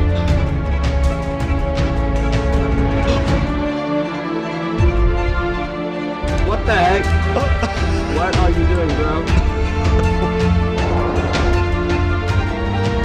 It's not complete. He has the boat clutch. Never mind. Now, instead of He didn't chasing boil. Saps, the Luminara builders instead retreated to inform everyone else that Saps was on his way to Island 1. Shit. Saps, meanwhile, quickly sailed the rest of the way to the other island, although what happened next was unexpected. Oh, there he is. Hey, buddy. Whoa. You scared the crap out of me. Am I allowed to touch this water? Yeah, right. Yeah, you know, it's good here. On the south side of the island, it's safe. It turns out earlier, Saps had reached out to a bunch of people on Island 1, offering them 2 stacks of diamonds if they give him a safe place to hide. And out of all people to accept his offer, it was Turntap, the leader of the Covenant, the most feared and militaristic civilization on Island 1. How was the trip? I ran across the giant bridge that Luminar is building, and like all of Luminar was there. When Saps and Turntap finally arrived at the Covenant, Turntap immediately distributed Saps' diamonds to the Covenant have that army, right but now. then, in a surprising move, he sent them out on a secret mission. Turntap had sent the Covenant hit squad to Island 2, but not to accomplish a goal for the Covenant per se, but actually upon the request of Infernus. Dude, they've been building, man. He betrayed us, humiliated us. He ruined our sacred land. I hope Yesterday, Lingolini had opened up the volcano for netherite mining, and as such, people I hope from it all erupts. across Island 1 had started mining in the volcano. And even though Lingolini had now moved out of the volcano, Sinica felt that since people were already mining, she had no choice but to let them stay. She was not happy about what Lingolini had done, and Sinica wanted revenge. Oh! They're killing the entire mafia. Another one down, baby! Oh my god. Now, the reason the Covenant was willing to do Sinica's bidding wasn't just because It's she a worked the little mine bit, for but it's netherite just 'cause before the anyone video's else. loud. But because as a civilization that values honor and loyalty, the Covenant didn't appreciate how Lingolini so publicly betrayed. This genuinely might be the best long-form Minecraft video of all time. No, there's this one video that's better called The Unfortunate Downfall of Minecraft Story Mode. Have you guys seen that one? Infernus. Hi! Found him. Hey, you ever thought about diplomacy? We could have had Island 1 at peace and world peace, and we still can, really. Oh, here they go. But over my grave, he will not be a part of it. Oh, they've got him. They've got him. Mamma mia! Don't show it. I'm stopping the video here. No, we're done. We're done, chat. No, I'm joking. But I want to see something. He better have 100k subs. Better have 100k subs. Otherwise, I'll be upset. Where is Lingual... Bro, we just found out that they had a channel. Why is it not first result? What? Huh? Where the fuck is their channel? We saw earlier that Linguini... Wait, hold on. This channel? Is this Lingualini?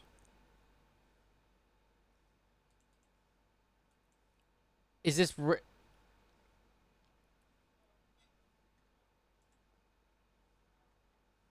Yeah.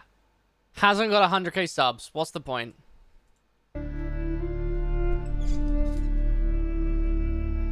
The Covenant had massacred the Lingolini Mafia.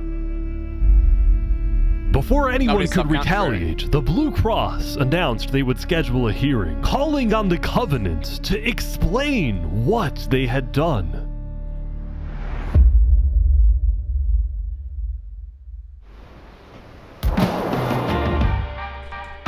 Howdy, Flux. Oh, you got some fancy armor now. Yeah, got it from Island 1. Wait, really? Earlier today, Flux and his crew had gotten their hands on a super rare armor trim by trading with the Covenant, who had picked up the armor trim from the Warden when it died. Now, of course, Flux had no idea that the Covenant was also trading with and harboring his arch-nemesis, Saps. But he did know one thing. I heard Saps ran to Island 1, so we put out a massive bounty on his head. Flux was now determined to have Saps killed, because Saps was the only other person in the world who knew that Flux was behind the murders of all the Island 2 leaders. Basically, if Saps dies, Flux gets away with everything. And ideally, the sooner Saps dies, the better, because of incidents like yesterday. That includes the prosecution himself and their ringleader, Fluxion. Fortunately for Flux, it didn't seem like anyone at the trial believed Saps. If anything, Saps' accusation only made people hate him more, especially the people of Luminara, who weren't happy that Saps accused some of their fellow citizens. What do you want to do to Saps? Kill on site. We hunted him down the other day. We couldn't find him, but we have speculation of where he is. After the murder of their beloved leader 3 Below Zero, Luminara soon planned to host an election, and the current frontrunner was a player named Legacy. Me and my parrot, we've just been going around to different houses, knocking on doors. I think we're gonna win this thing. For a moment, Flux also considered a run for leader, although he had basically already accomplished everything he wanted to do. Look, no matter what people say, Island 1 was planning to invade us. They would have just walked right ahead. But now that we have stronger leaders, more cautious leaders, they're not going to do that. We have world peace. Dude. And not because of a bridge, but because of me.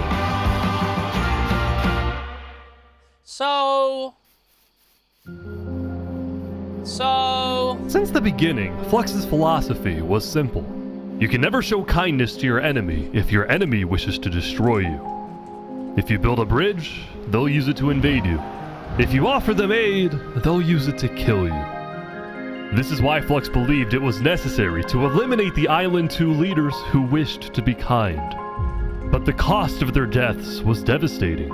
The people of Tricolor still mourned Jofiel, building a massive statue to honor their deceased leader. The bridge was quite high. We've just I been did trying to fuck with the focus bridge. on restabilizing our nation. Obviously, the passing of Jofiel hit us pretty hard. Meanwhile, the people of Aperion had elected a new leader, but Aperion was never quite the same after the death of Alkaline Elf.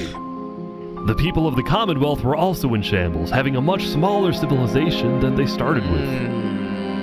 And even though there was some peace on Island 2, people didn't feel a sense of calm, but instead a sense of unease and revenge. They needed closure, and they were determined to kill the person who they believed murdered the leaders they loved.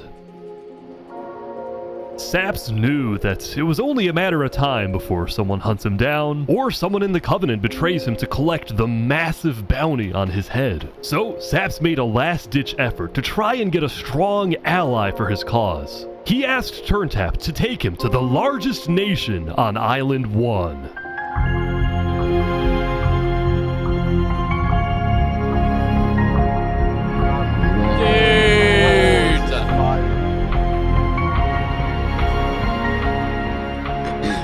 But on their way to the West Helm Capitol building, they ran into a citizen of Aperion from Island 2 who recognized Saps. Oh, hey. Is there a problem here? Neutral ground. Uh-oh. Uh-oh. Okay. We will walk by in peace. Good call. Saps and his crew then entered the Capitol. Can I speak to the glorious leader of West Helm, please? Yeah, I'll go grab him. Hello. The Covenant leaders brought me. Can we have a meeting? I'm not gonna lie, Saps.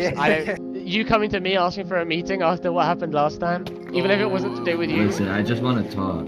What about what? That's a good point. That's a good point. Saps, I'm sorry. No.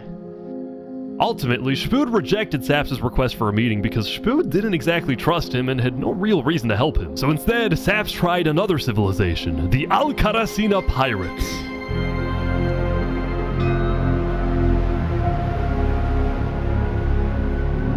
Although when he arrived, things felt a little off. Now, since you're here, you have to drop all your gear. Well, about that. Wherever you think is the safer option. At the end of the day, I don't want any of you guys to get killed for something that I'm being paid for, you know? But then, suddenly... Yeah. Need to leave? What? Yeah. Sorry, what? Where's he going? Turntap had realized that the pirates were planning to kill Saps to collect the massive bounty on his head. So he told Saps to run. What's going on? 1 sec. You gotta go back to Covenant, like, immediately. We probably shouldn't have come out here. Now, on their way back to the Covenants, Turntap suddenly started acting suspicious himself. Are we safe? Is everything fine? What's going on?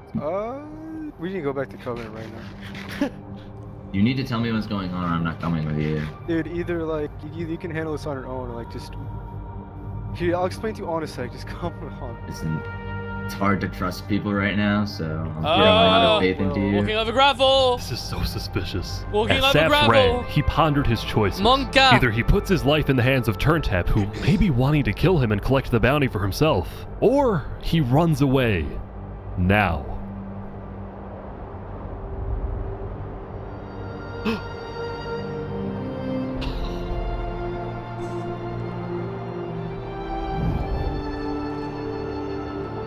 It's all alone. Oh my goodness. Saps then climbed the mountains of Island 1, escaping from the last remaining person he thought he could trust. Fuck. He was now all alone in a world of people who hated him and wanted him dead.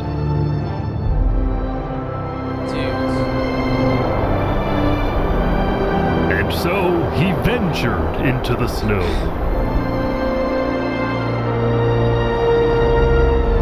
And started collecting blocks. Saps, what are you doing? He's actually gonna turn into Ice King. I can't trust anybody. He's actually gonna turn into fucking Ice King. Flux won. He completely won. Making your way in the world. There's just no point anymore. Everything you got.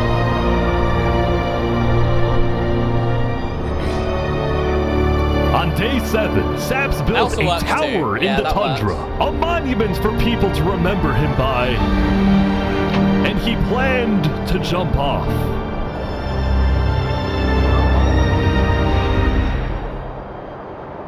But he didn't. If I have to die, I'm gonna make sure he does too.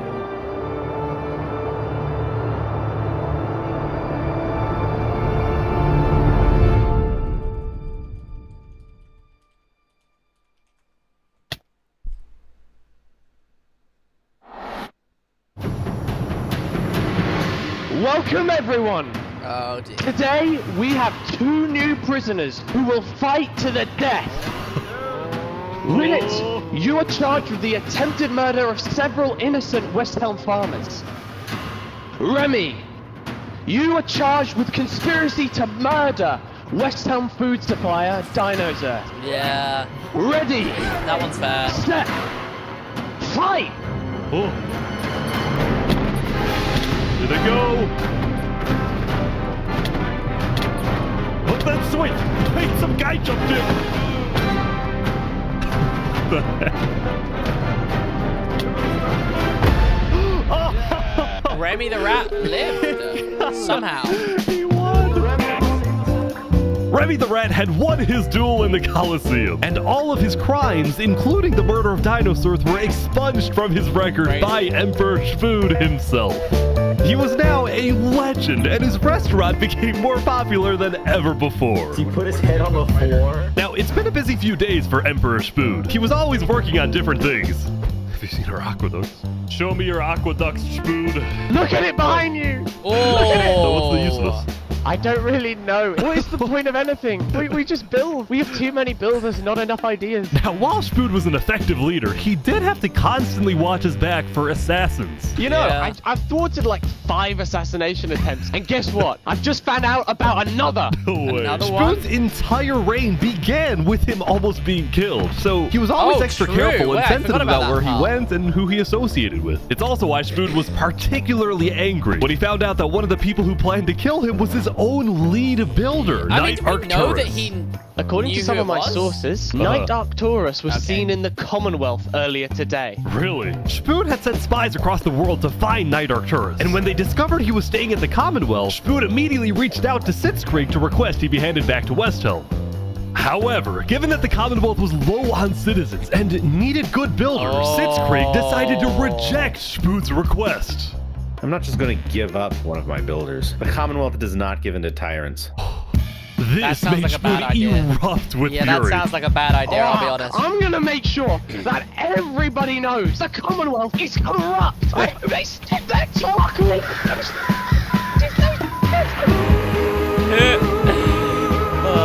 And so Spood went around telling everyone about how much he hates the Commonwealth.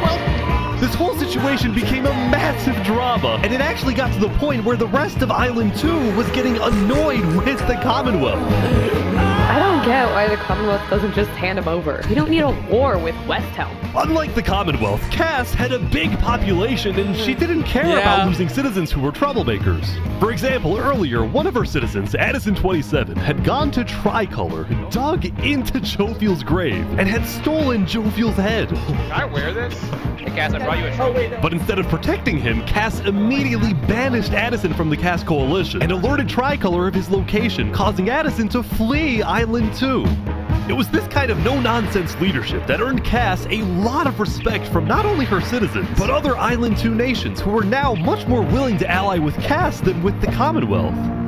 The very existence of the Cass Coalition also provided a sense of security to smaller groups, like this new nation who were mostly cheese merchants and called themselves the Conquistadors. This is the way of cheese, but el queso! Conquistadors? That's good. That's good. Since the border dropped yesterday, the economies of most Island 2 nations were prospering, with heavy amounts of trade and tourism between islands. Meanwhile, in Barbie Land... Ish. I have news. What? I'm marrying Oppenheimer.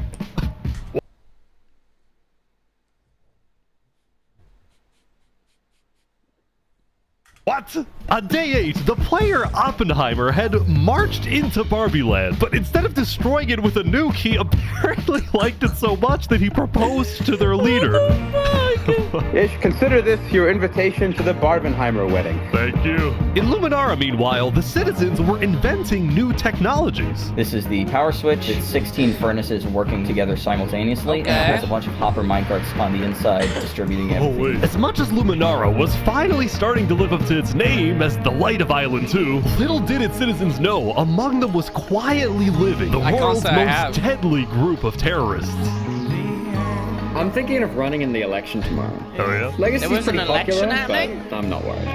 While it seemed like each of the Island 2 nations had their own separate goals, they were all still united under one mission: to find and kill Saps. In fact, by day 8, Luminara had told all of the other nations that Saps had fled to Island 1, and some nations were already preparing to send out hit squads later today. They need like bases. But Island 1, meanwhile, was currently dealing with a whole other political drama: the murder of Lingolini. I cannot conceive how we are being this civil about this. They came in, they found him in the hole, they drowned him in lava. This player, Vietnam, was one of the few remaining survivors in the Lingolini Mafia. I thought they killed all of the Mafia. Vietnam had escaped the Covenant's attack and wanted to get revenge against the Covenant, but was finding it surprisingly difficult to gather support. See, while the Blue Cross condemned the Covenant, nobody was brave enough to declare war on them. People feared the Covenant and its army, which is why Seneca secretly asked them to do the deed instead of doing it herself. If people knew that she was behind the attack, she would be in big trouble. But for now, nobody would face any consequences for the massacre of the Lingolini Mafia.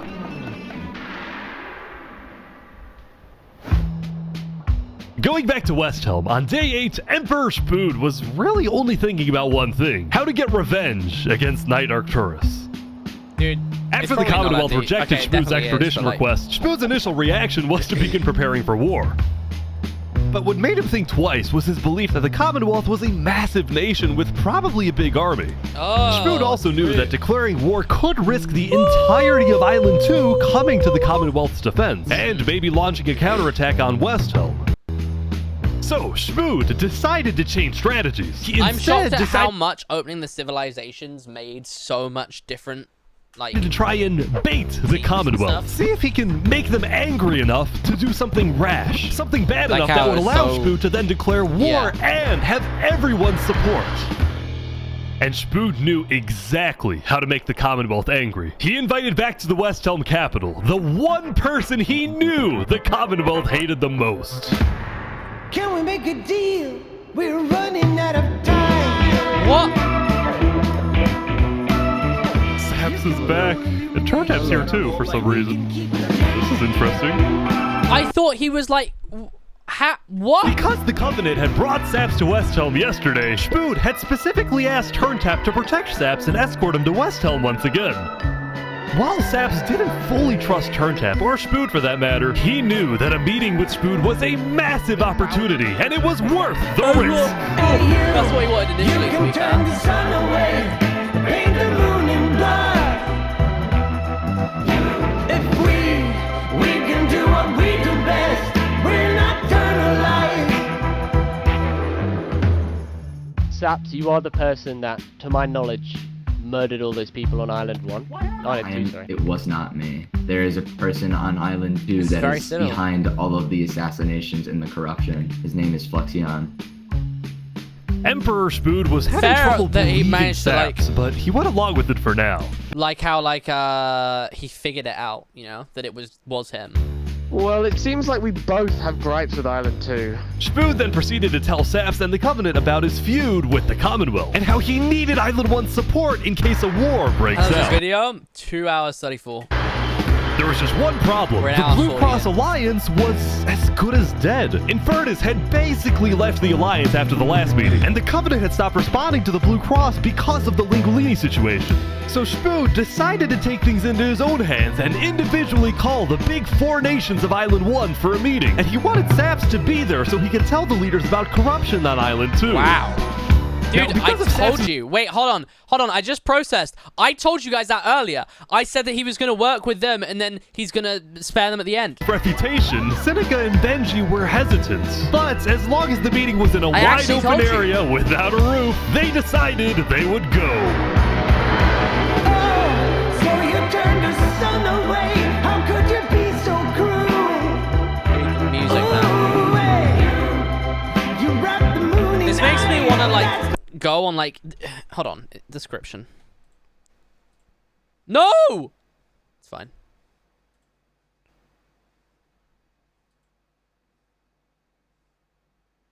Wait, there was 8,000 applicants? Oh my goodness.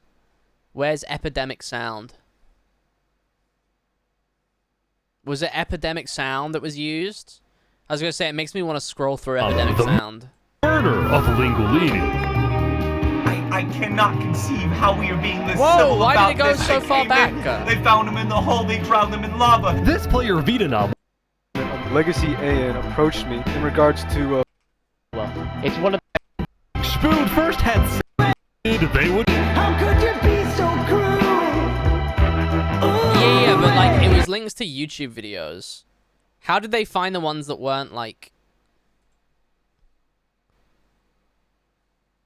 did they find them on Epidemic Sound is what I'm thinking?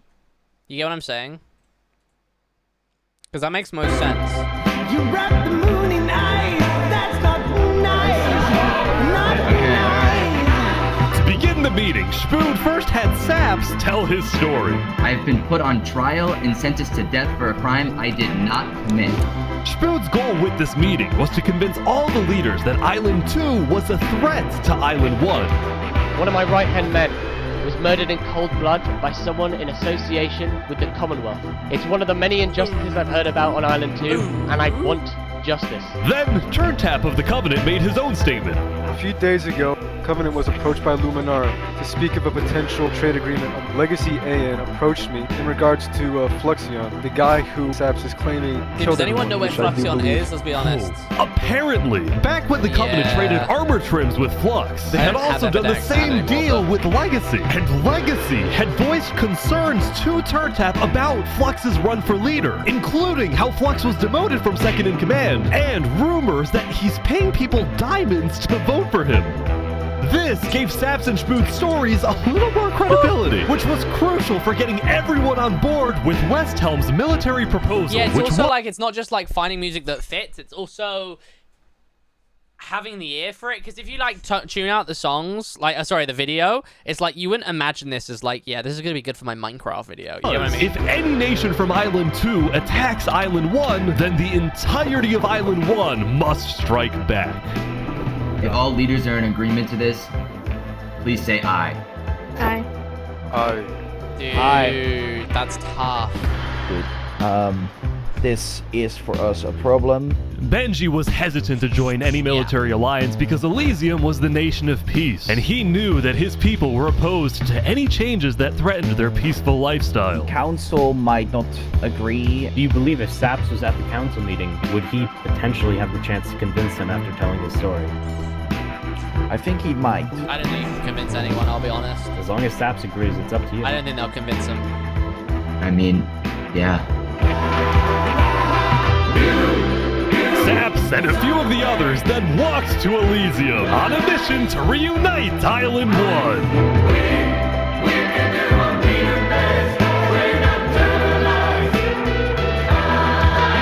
What a fucking build. I have been framed for the mass assassination of Island 2 leaders by Fluxion and his conspirator. So many other people have died to the same tyranny and corruption that has been on Island 2. I'm just so lucky to be alive and share my story with you guys. But as Saps spoke, the people of Elysium still had some doubts. Against the corruption in Island 2, which is... But who? What does that mean? That's vague. What does that mean? What is the corruption? Elysium wasn't corruption mentioned. Convinced that potential corruption on another island was enough of a reason for Elysium to get involved. But then, suddenly... A few days ago... People are coming. What the... What is this? About 15 members of the West Helm army had inexplicably walked right through Elysium.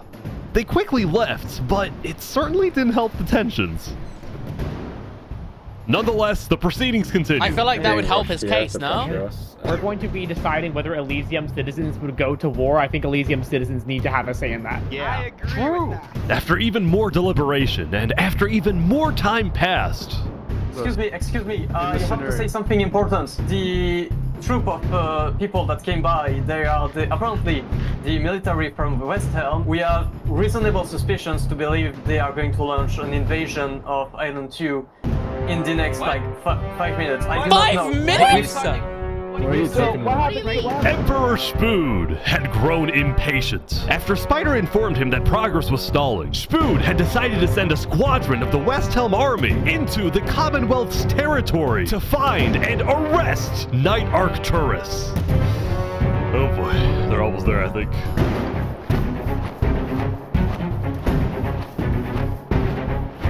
How are they gonna arrest him? They're just gonna kill him now?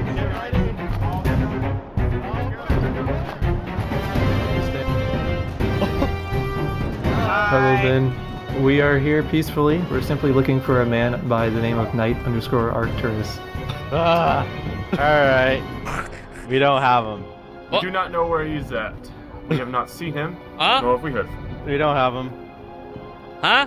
Where are they going? Is that it? With their first plan failing, That's what I'm West thinking. That's it. Helm went to plan B. Shield wall, shield wall. Oh. They're forming a shield wall. They're forming a shield wall outside. Everyone leave. We're getting out of here. Yeah.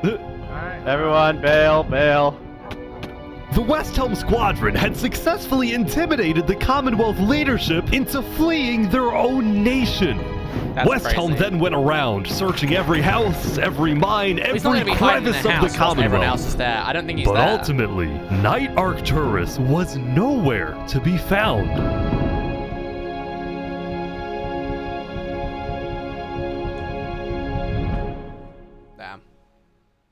Meanwhile, at the Caste Coalition. Very cute rat. Hey, can I run something by you real quick? Yeah. You know how everyone's trying to kill Saps because of what he did?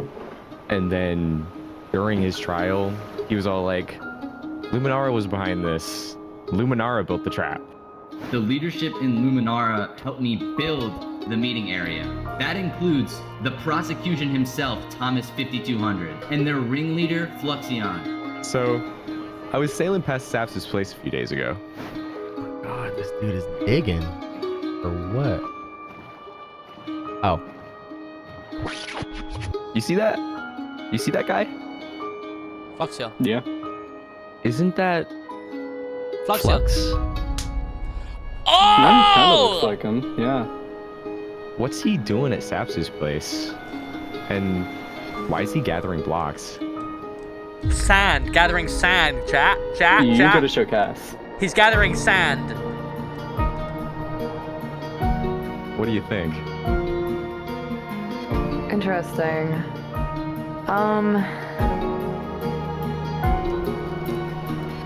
You know what?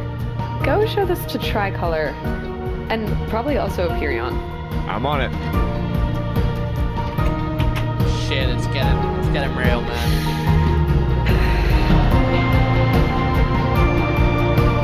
A citizen of the Caste Coalition had been reviewing his old video footage when he happened to notice Flux digging. Why in the year Coalition had been 2025 reviewing his old video footage when he. are we filming Minecraft gameplay like it's lost footage? Why are we using fraps? He happened to notice Flux digging for sand, a prevalent material in Saps' roof. On its own, this wasn't the best evidence. Okay, 2023 still. But for some people, it did raise some questions.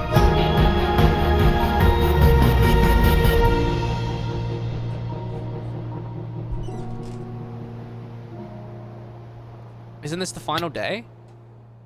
Oh, it's 10 days, okay. I thought it was 9. Don't kill yourself. Yesterday, Saps had spent the day getting brought into meetings with the most important people on Island 1, and he didn't really know what to make of this.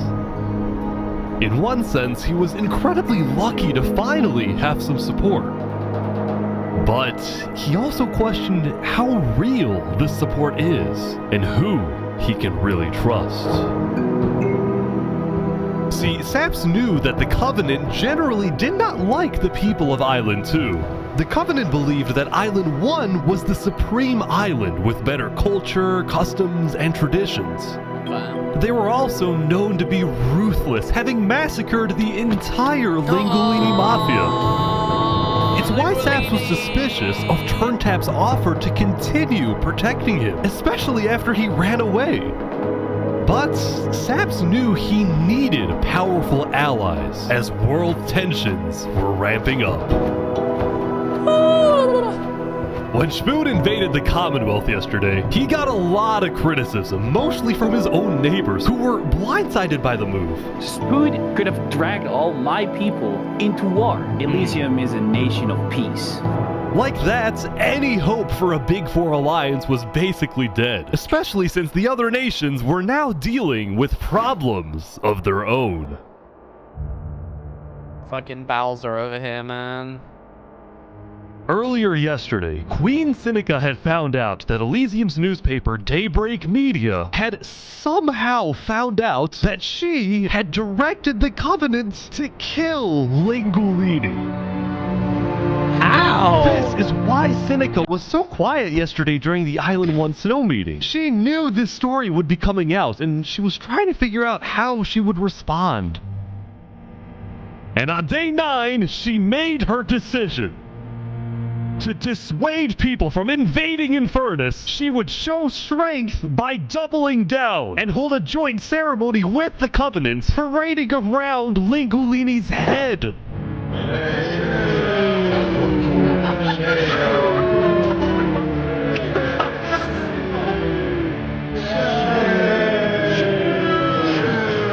What are they saying?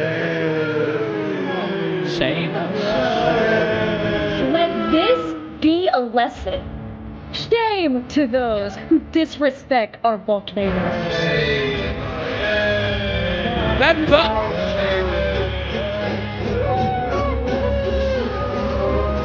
Meanwhile, on the other side of the island, the Blue Cross was hosting a meeting. Vietnam, I'm getting word that Infernus is having a ceremony to burn the head of Mario. If I can't get his head back, then it's war. I will put my hands around each and every The leaders and representatives then decided that Infernus needed to be punished, and they started discussing whether or not to declare war. But then, not even a minute into the discussion... If everyone is against them, then we're not... Benji's dead! Benji's dead! What? Benji, the leader of Elysium, had suddenly Did he kill died. himself? And before anyone could even ask about what happened, a member of Daybreak Media made a shocking revelation.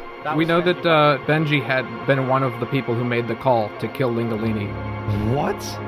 Apparently, Benji had admitted to Daybreak Media that he, alongside Infernus, had approved the killing of Lingolini. At the time, Benji believed that killing Lingolini would finally resolve the conflict over the volcano and bring peace to the island. But he ended up seriously regretting this decision, so he told Daybreak Media everything, exposed Infernus, and then ended his life. Wow. Now, because Benji had repented, the Blue Cross Conference decided not to punish Elysium, and instead focused on Infernus. I don't know about war. Maybe a trial? Give Infernus a chance to tell their side. Flux was representing Luminara at the meeting, and the leaders actually agreed with his idea. So later today, there would be a trial against the entire nation of Infernus. Now, when the meeting came to an end, Flux was approached by a few guards from Tricolor.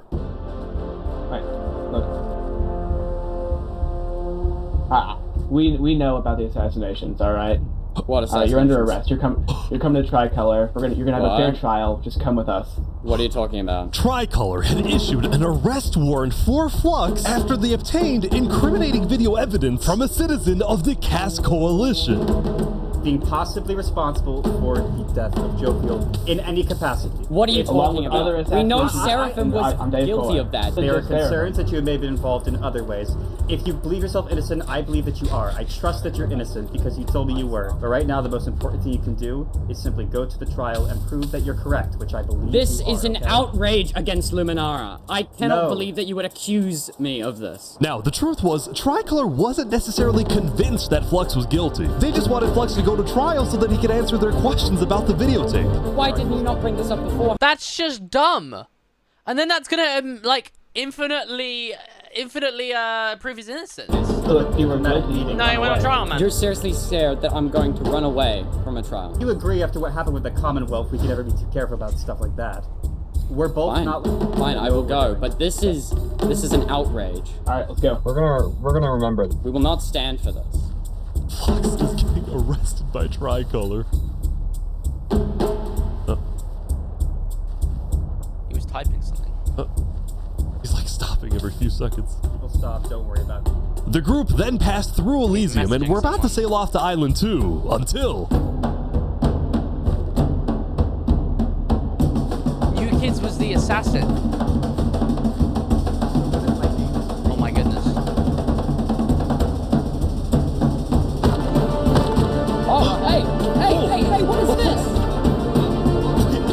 What? Wait, Flux is getting away?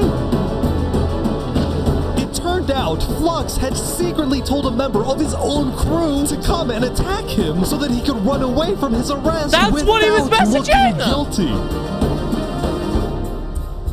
I knew he was messaging. I didn't think that was going to be that. When Flux returned to Luminara, his whole world had flipped upside down.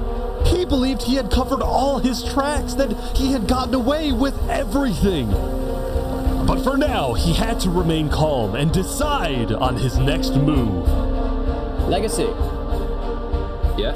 We've just been informed that you have ties to the Covenant, and they're working with Saps the Traitor. So the problem is, we're afraid you're a national security threat. Oh my You have two choices right now. You either drop out of the election this instant, or we can do this the hard way. Oh, that's tough. Alright. By forcing Legacy to drop out of the election, Flux had automatically become the leader of Luminara. Which means if Tricolor still wanted to arrest him, they wouldn't be able to just walk ahead and take him. They would have to invade Luminara itself.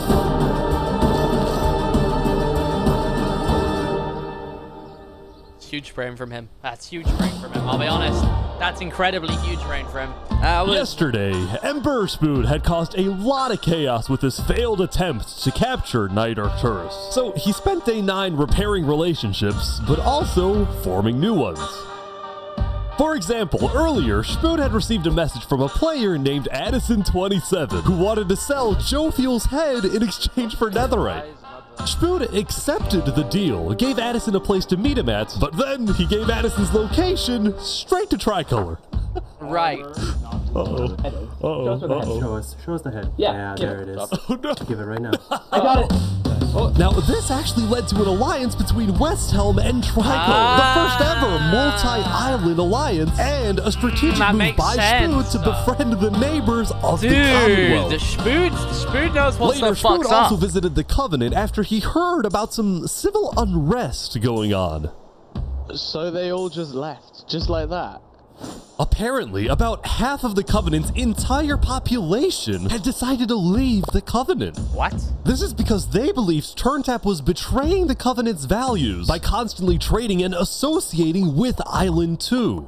And what made a lot of them really angry was the fact that Turntap was making them protect Saps. See, originally, Turntap had only brought Saps in to get diamonds for his army, but the more he heard about Saps' story, the more he became captivated by Saps and wanted to help him. I thought it was going to be like he wanted In to fact, the reason Turntap had acted strangely on day 7 wasn't because he was thinking about killing Saps. It was because he had just saved Saps from the Alcaracina pirates, and he was worried that the pirates would attack the Covenant in retaliation.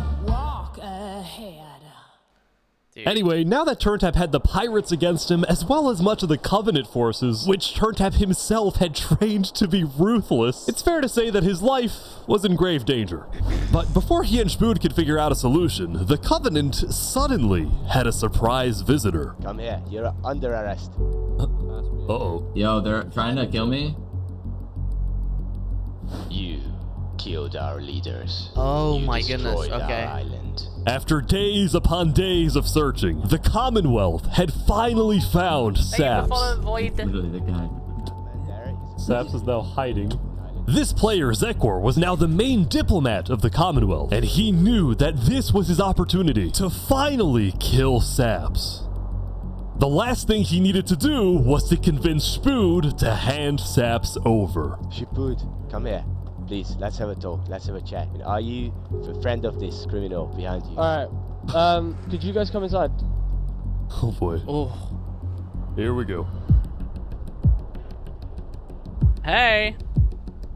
We can put all of our fighting behind us. I propose a trade. His life, You give me Saparada, and the Commonwealth gives you Knight Arcturus. Oh! Oh wow. RT for Zaps. I mean, where would this happen? You can let us take Saparada now, and then we can kill Arcturus for you. No, don't kill him. He needs to fight in the Colosseum. Alright, we can make that work as well. Wait, so you're saying you know where he is? It's interesting because Sitzkrieg said he didn't. Okay. We don't have him. We do not know where he's at.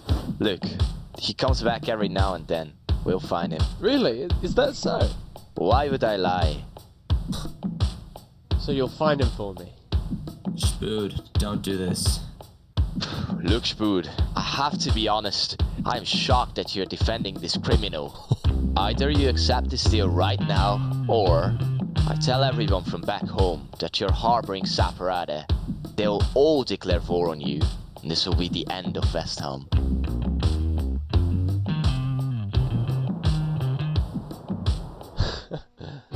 So, just to make the terms of this deal very clear, because I want to be accurate, you expect me to give up an innocent man in exchange for a terrorist? Is that really your offer? He's not innocent.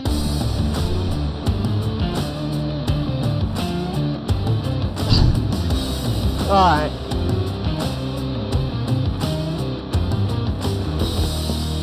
Get out. Now. Goosebumps. Goosebumps.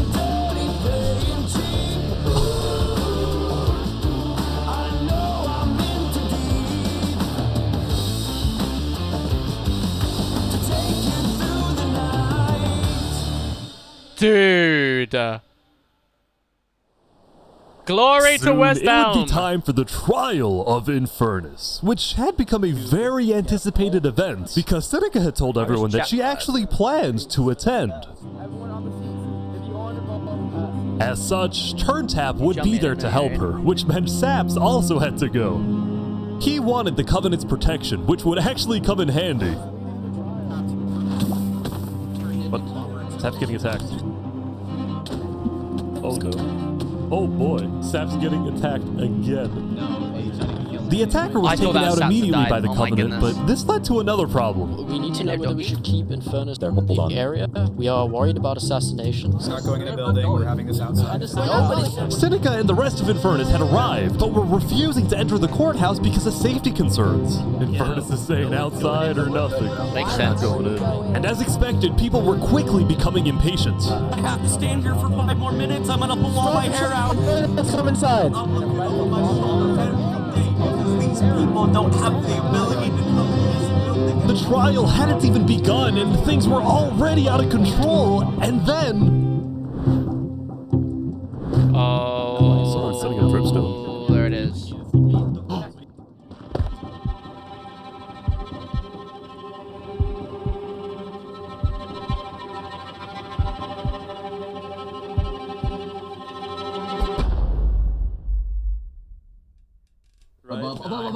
Oh!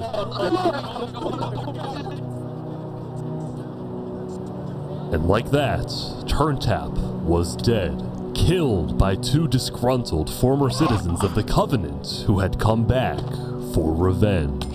It killed 2 people. It killed a Queen Seneca bystander. directed her people and all the remaining Covenant forces, who were now leaderless, to retreat to the Infernus Castle. Oh my goodness. The empire is expanding.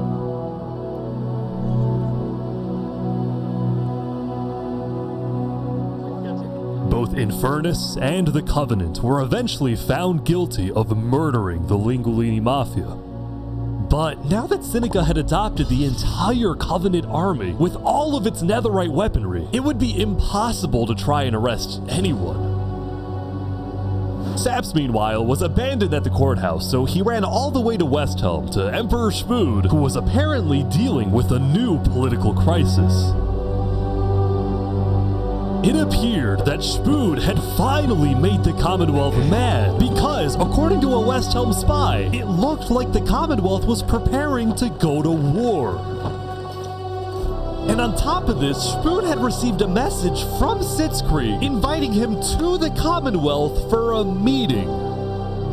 Now, of course, Spood suspected this was a trap, but his second-in-command, Spider, had an idea. Okay. Let me go instead. Oh! Let them kill me, and if they do, we'll have the right to obliterate them. Basically, if Spider goes to this meeting and actually gets killed, then in the eyes of the world, this will give Westhelm permission to finally wipe the Commonwealth off the map. You're a hero, Spider. Glory to Westhelm. Glory to Westhelm. I need that shit on a poster, man. These guys are all waiting for something to happen.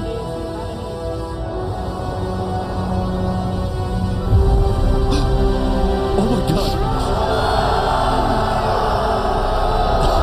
Oh my goodness, I didn't think it was gonna happen!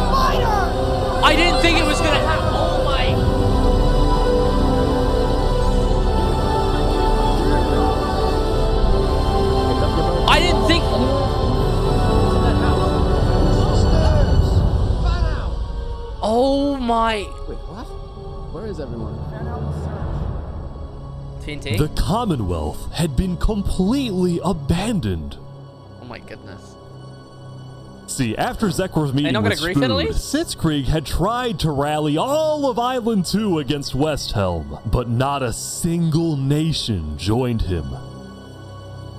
Throughout its days, the Commonwealth had faced chaos, infighting, global humiliation, and now Sitzkrieg was utterly defeated.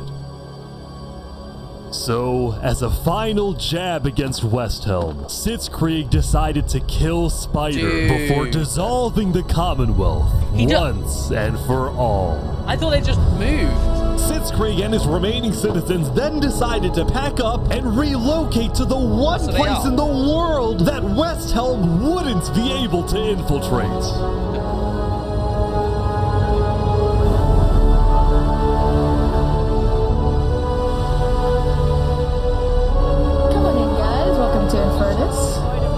Thank you, Seneca. There are so many people. Oh my god. Infernus is massive.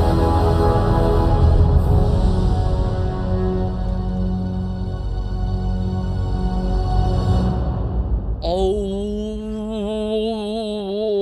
Chat, imagine this was episodic and that was where the episode ends. Meanwhile, at the Cass Coalition, it was the end of another good day. The farmers had produced plentiful crops, the businesses had made lots of sales, and there was even a birthday party. But while her people were happy, Cass knew very well that the outside world was quickly growing out of control.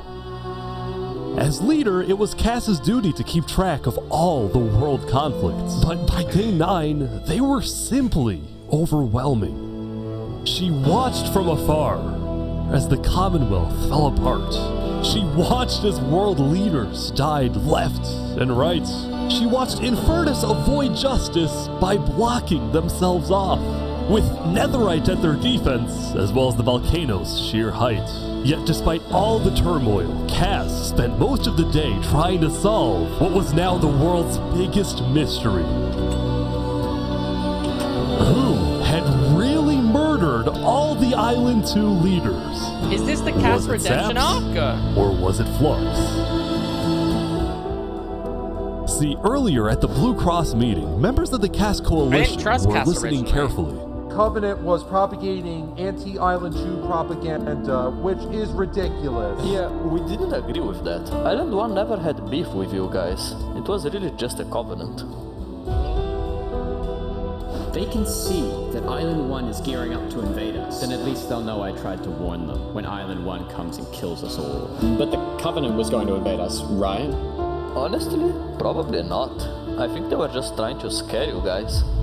Flux had fully believed that Island 1 was going to invade and even yelled at the other leaders for doing nothing, which made Cass think, what if that's the reason he killed them?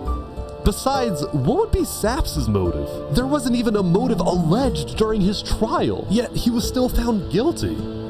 In fact, thinking back, the trial itself was suspiciously short, and the judge made a decision very quickly. Well, on day 9, one of Cass's citizens was scouting the Commonwealth and figured out why.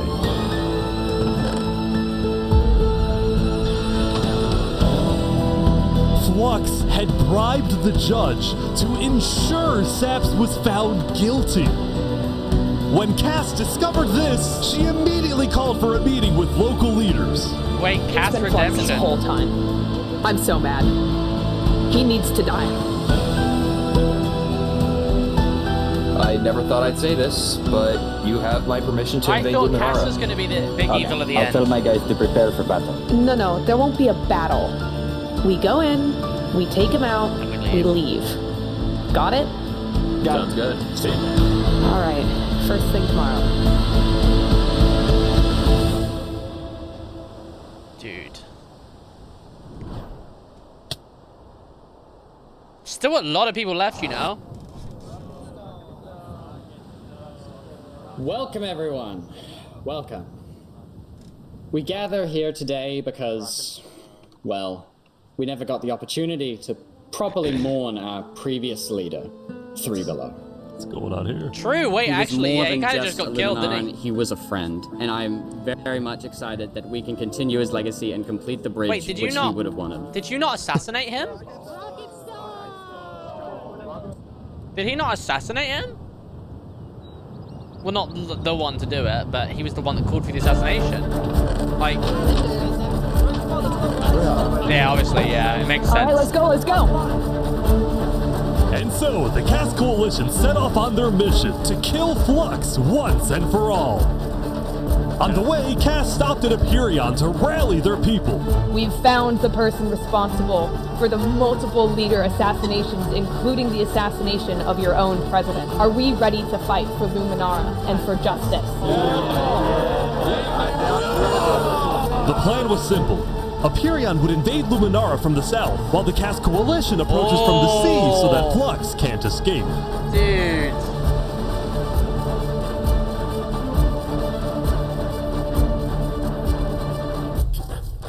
It's like the Normandy, Battle of Normandy. Oh, they're here. They're here. Flux is running. Surrender! They're after him. Huh? Surrender, Flux! I don't want to do this! Oh! Okay, wait, surrender! Okay, surrender. Surrender. I'm not moving, I'm not moving! Stop. Flux, you are under arrest for killing Jag, Alki, members of Tricolor, and leader of Commonwealth. This is an outrage! And attempting my assassination!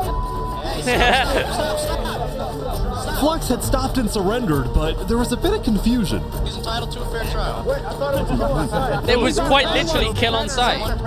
Going in, Cass had been under the impression that the people of Luminara wanted Flux to be overthrown, when in reality most Luminarans knew nothing about his crimes. Don't start speaking to a mass murderer right now. Don't let him get through the crowds, guys. Where's Legacy? Luminarans, do you want this man alive? Yeah, entitled to a fair trial. Oh, come on. All of a sudden, Cass wasn't sure about what to do. Until... Oh, he's running! He's running!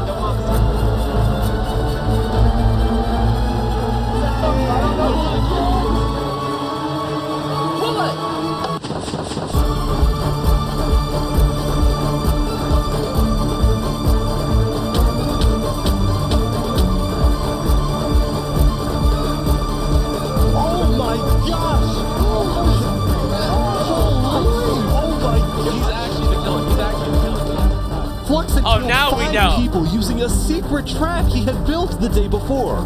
I knew that. I knew there was going to be a trap. When he ran in there, I knew it was a trap instantly. You block up behind. That said, Flux knew there'd be a lot of people after him, so when he dug to the surface, he ran straight to the ocean and fled Island 2. But the people on the sea.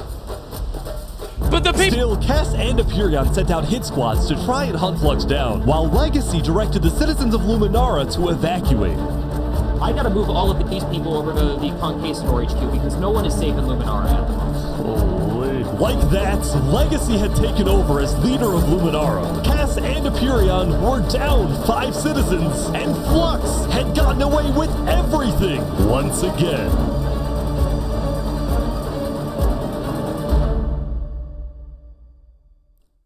Or so he thought. Sorry, I just had Minecraft reply to me on Twitter.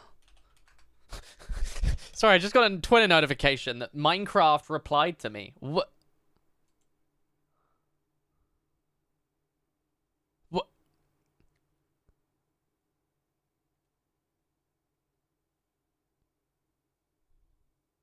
What? This is messed up. Anywho, what's this?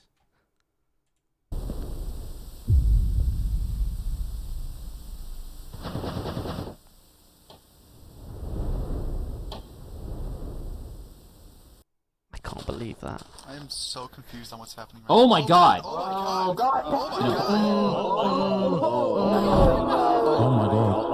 my god. Oh my god! When Flux's trap went off, the rest of the world had a lot of questions. Was that in Luminara? That was Flux? Wait, Flux killed those people? Yeah. On day 10, word began to spread about what had happened. That was Flux's trap? Yeah, Flux built that trap. Which made people think, was Flux behind the murders of the Island 2 leaders? Now you're... Dude, I think Flux was behind everything. Shaps was right. Suddenly, the world realized that Saps had been telling the truth. It's almost as if he had been the whole time.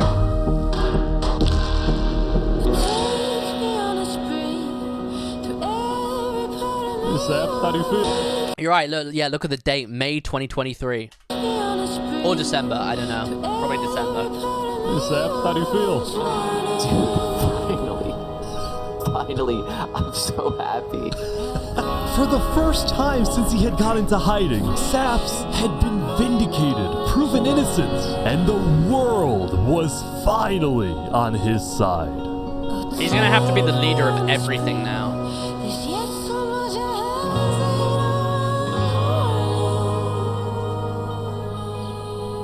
And now, instead of hunting for Saps, all of Island 2 was determined to find Flux. Bro, this is what happens when people want trials. Oh, the fucking volcano people. Stopped in the first place. I would have been the bad guy if I killed him right then and there with everyone yelling, trial, trial. But the search for Flux didn't take long.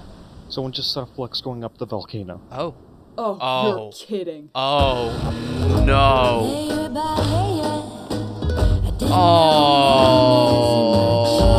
Queen Seneca had offered Flux refuge at Infernus under the condition that he and his crew build deadly traps all around the volcano perimeter so that nobody can break in.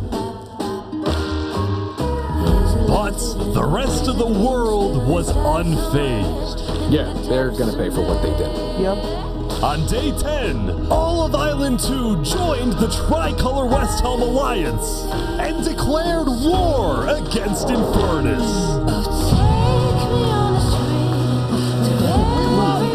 Alright, today we infiltrate the volcano for Spider and for Owo. And I just want to say, if I die today, I love you all. Glory to West Helm! Glory to West Helm! Look, he was my brother. He was everyone's brother. And they took him from us.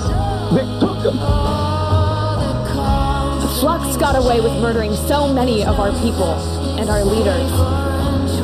Today, we get justice for our entire island. Team Cass, I said it.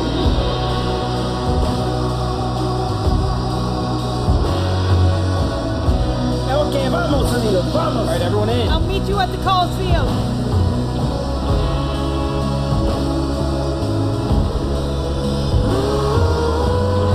Let's go.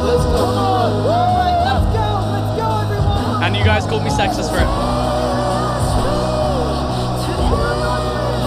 Yeah, I was Team Cass from day one.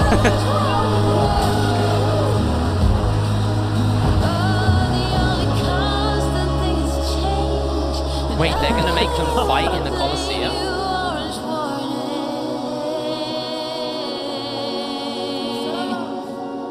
A few days ago, my home was turned into a death trap behind my back. I was framed and then forced to go through a rigged trial. Guilty on all counts. Yes! A few days ago, every single person in the world wanted me dead. But today, you all know the truth about who really killed our leaders and our friends. Today, we walk ahead, we storm the volcano, and we get justice!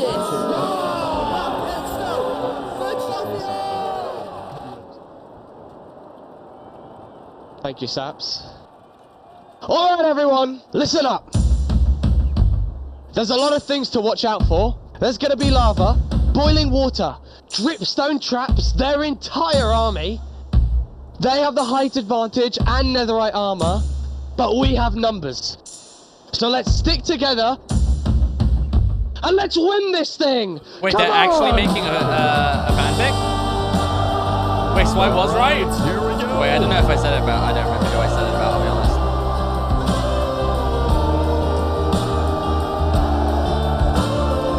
There's so many people.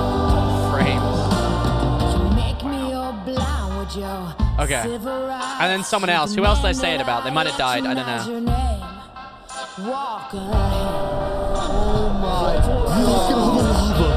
I think there might be a problem. It's okay, it's good, it's good, it's good. You cover us in shame and I take the blame. Living by the rules to which high school blues walk ahead.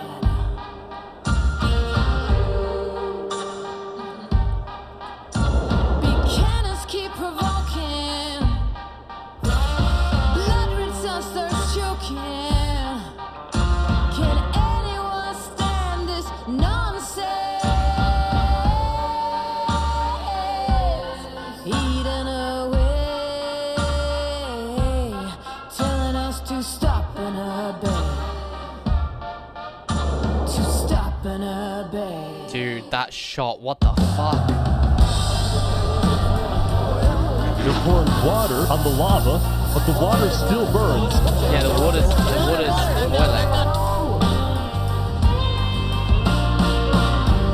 Okay, send out the covenant now, right now. Oh my goodness, they have a Trojan horse.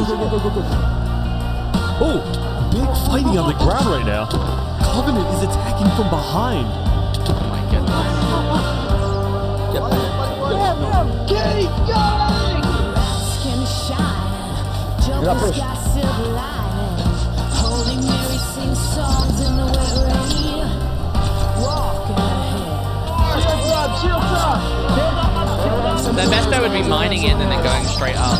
Now every new day is a new firearm to my teeth. It's just chaos on the ground as well. It's the Covenant. Someone show me someone living a desire. Get down off our mountain. They're like, oh, okay. They got it, they got it. Oh, they got it?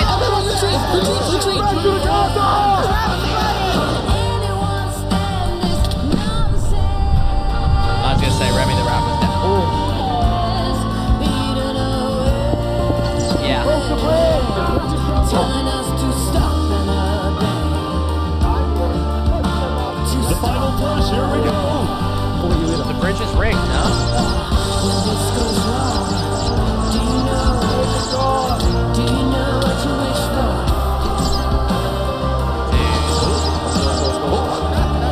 They're in. Oh!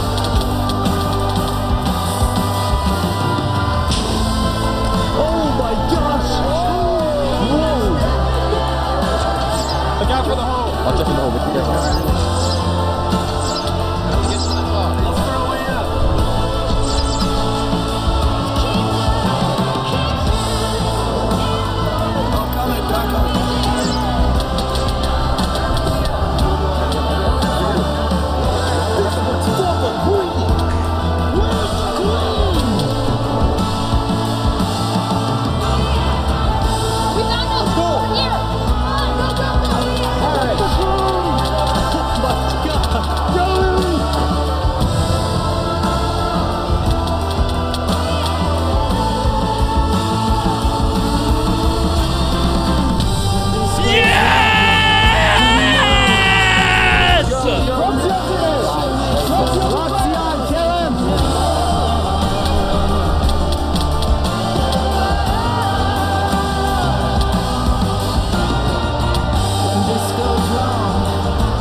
Do that. No, don't you dare do that. Don't you dare do that.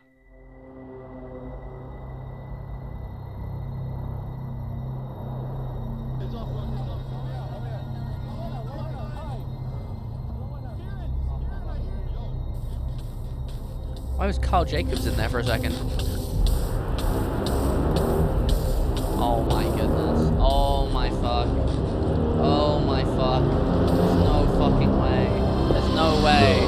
There's no way. There's no way. A 96th time. He has an escape room. He's gonna blow the whole thing up? Of course he has a tunnel. Is he gonna blow the... Where was he? I saw him! I saw him! We're gonna kill him! Run away!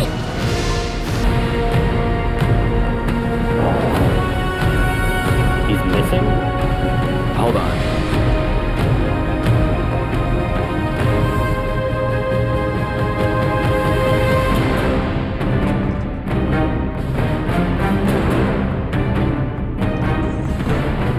They're gonna do a duel. They're gonna do a duel. They're gonna do a duel. Alright guys, let's go, let's go.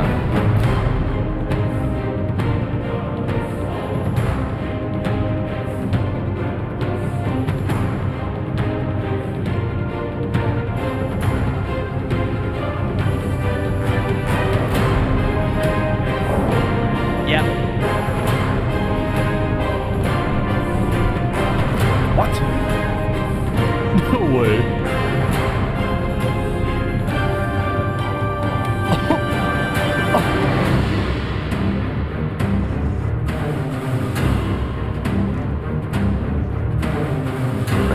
Wow, you actually showed up. Can't say no to a friend, can I? Let's make this a fair fight, okay? Flux. Ridiculous. Look at all these people dying right now because of you. You know, Saps, none of this would have happened if you had died like you were supposed to. I'm sorry for everything you've had to go through. If this is rigged, it's not. Unless the Colosseum's been rigged by Saps and the team.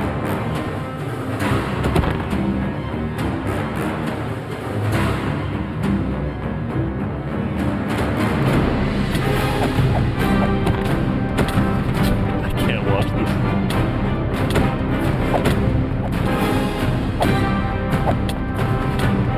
this. Saps is not winning this.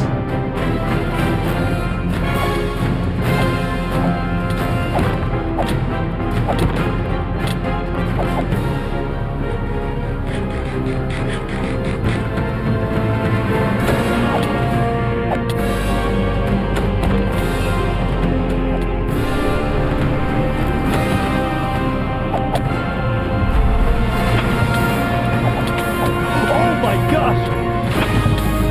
Oh, he misclicked!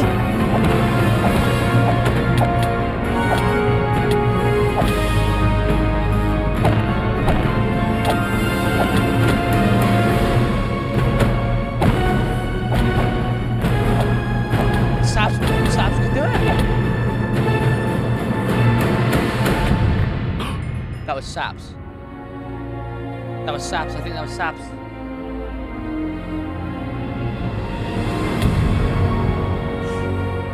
Oh!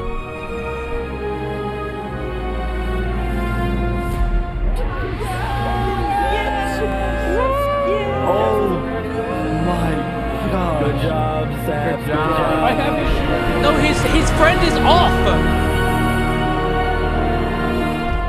Saps had killed Flux. And with that, Flux's reign of terror was over.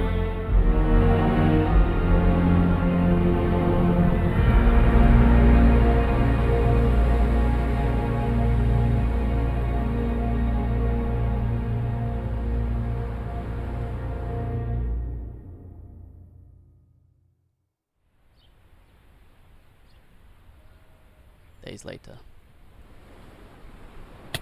Fuck me. Today, we gather to honor the lives lost in the Battle of Infernus. Since then, I think we haven't felt the same. I know I certainly don't. The Island 2 West Helm Alliance had defeated the Infernus forces. But winning had come at a high cost. Yeah. Would Mommy died too? After the war, people across the world took time to mourn their dead, reflect upon the battle, and then, eventually, decide how to move on.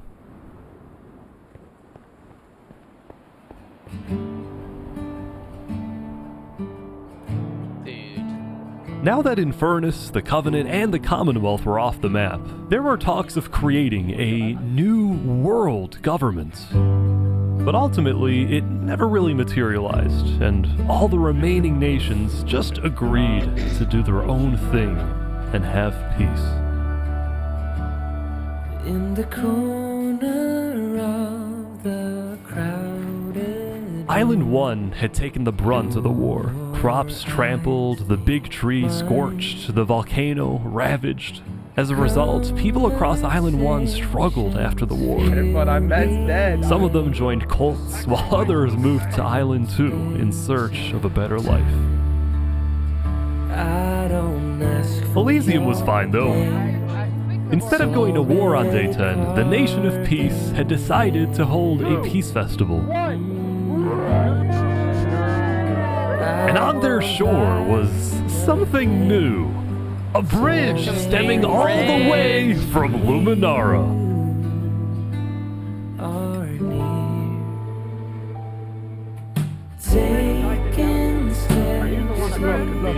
And so everybody lived on in peace, including Saps, who at long last had returned to Island 2. Am I strong enough? Those are bringing back memories. Still, the world wasn't totally conflict-free. The Cass Coalition Bakery was yet to be exposed for causing the death of Wood Daddy.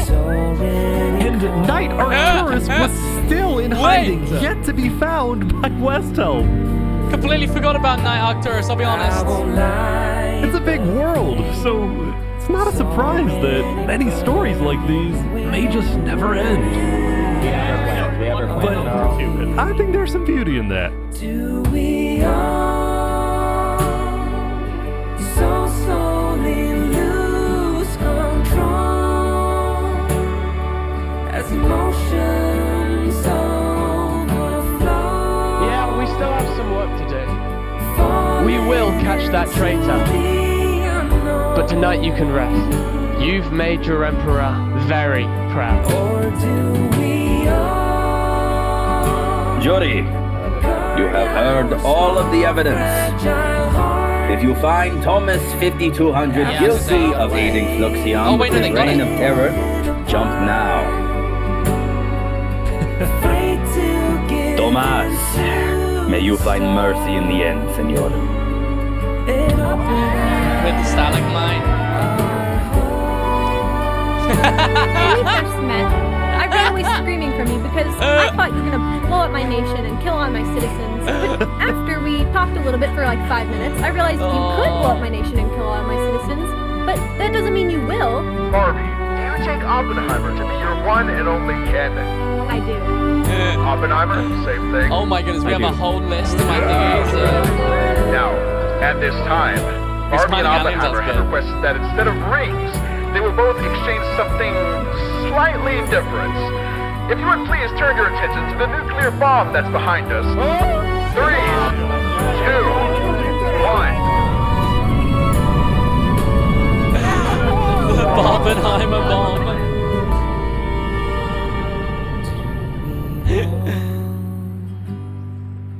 So slowly lose control as emotions overflow.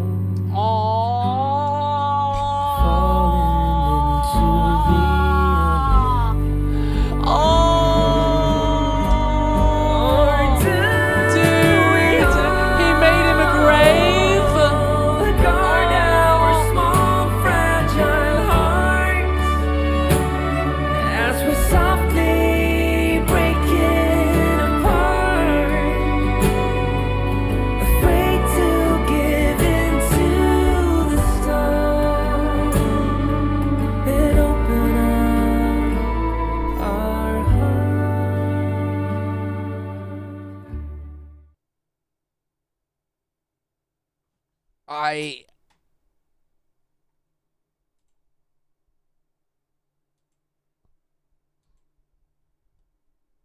Oh my... I don't even know what to say. Like, I'm...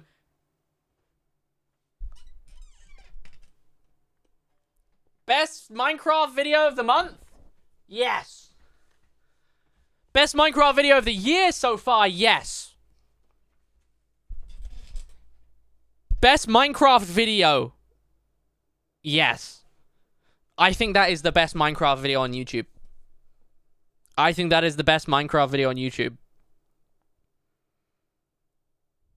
I'll go as far to say that is the best video I've ever watched. Like, full stop. Right?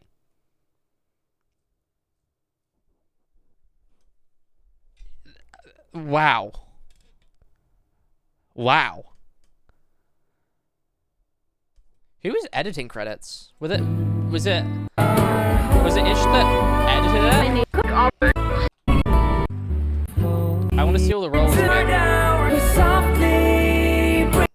Production manager.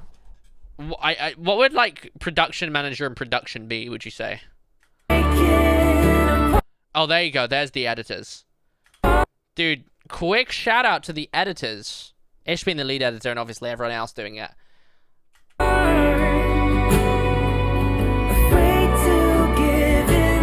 Window Brick were the map builders.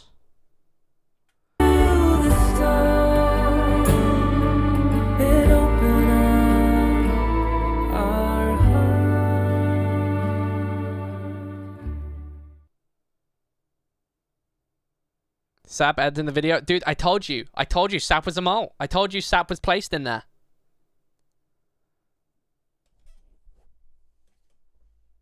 Yeah. I think that's the best video I've seen. Like, nothing is coming to mind of a better YouTube video. That was incredible.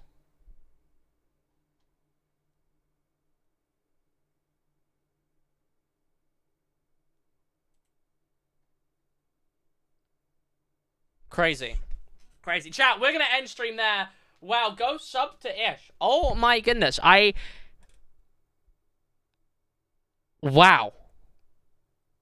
That was fucking incredible. Chat, I'm going to end stream. VOD watchers, thank you guys for coming to the VOD watching. That's not what I meant to say, but I know what I meant. I'm just going to end stream here. I feel like that's the note that we leave it on. We just press the end stream button, right? Oh my goodness. Chat, thank you everyone for coming. Thank you for all the follows as well. Wow. Wow. Bye, guys. Bye-bye, everyone.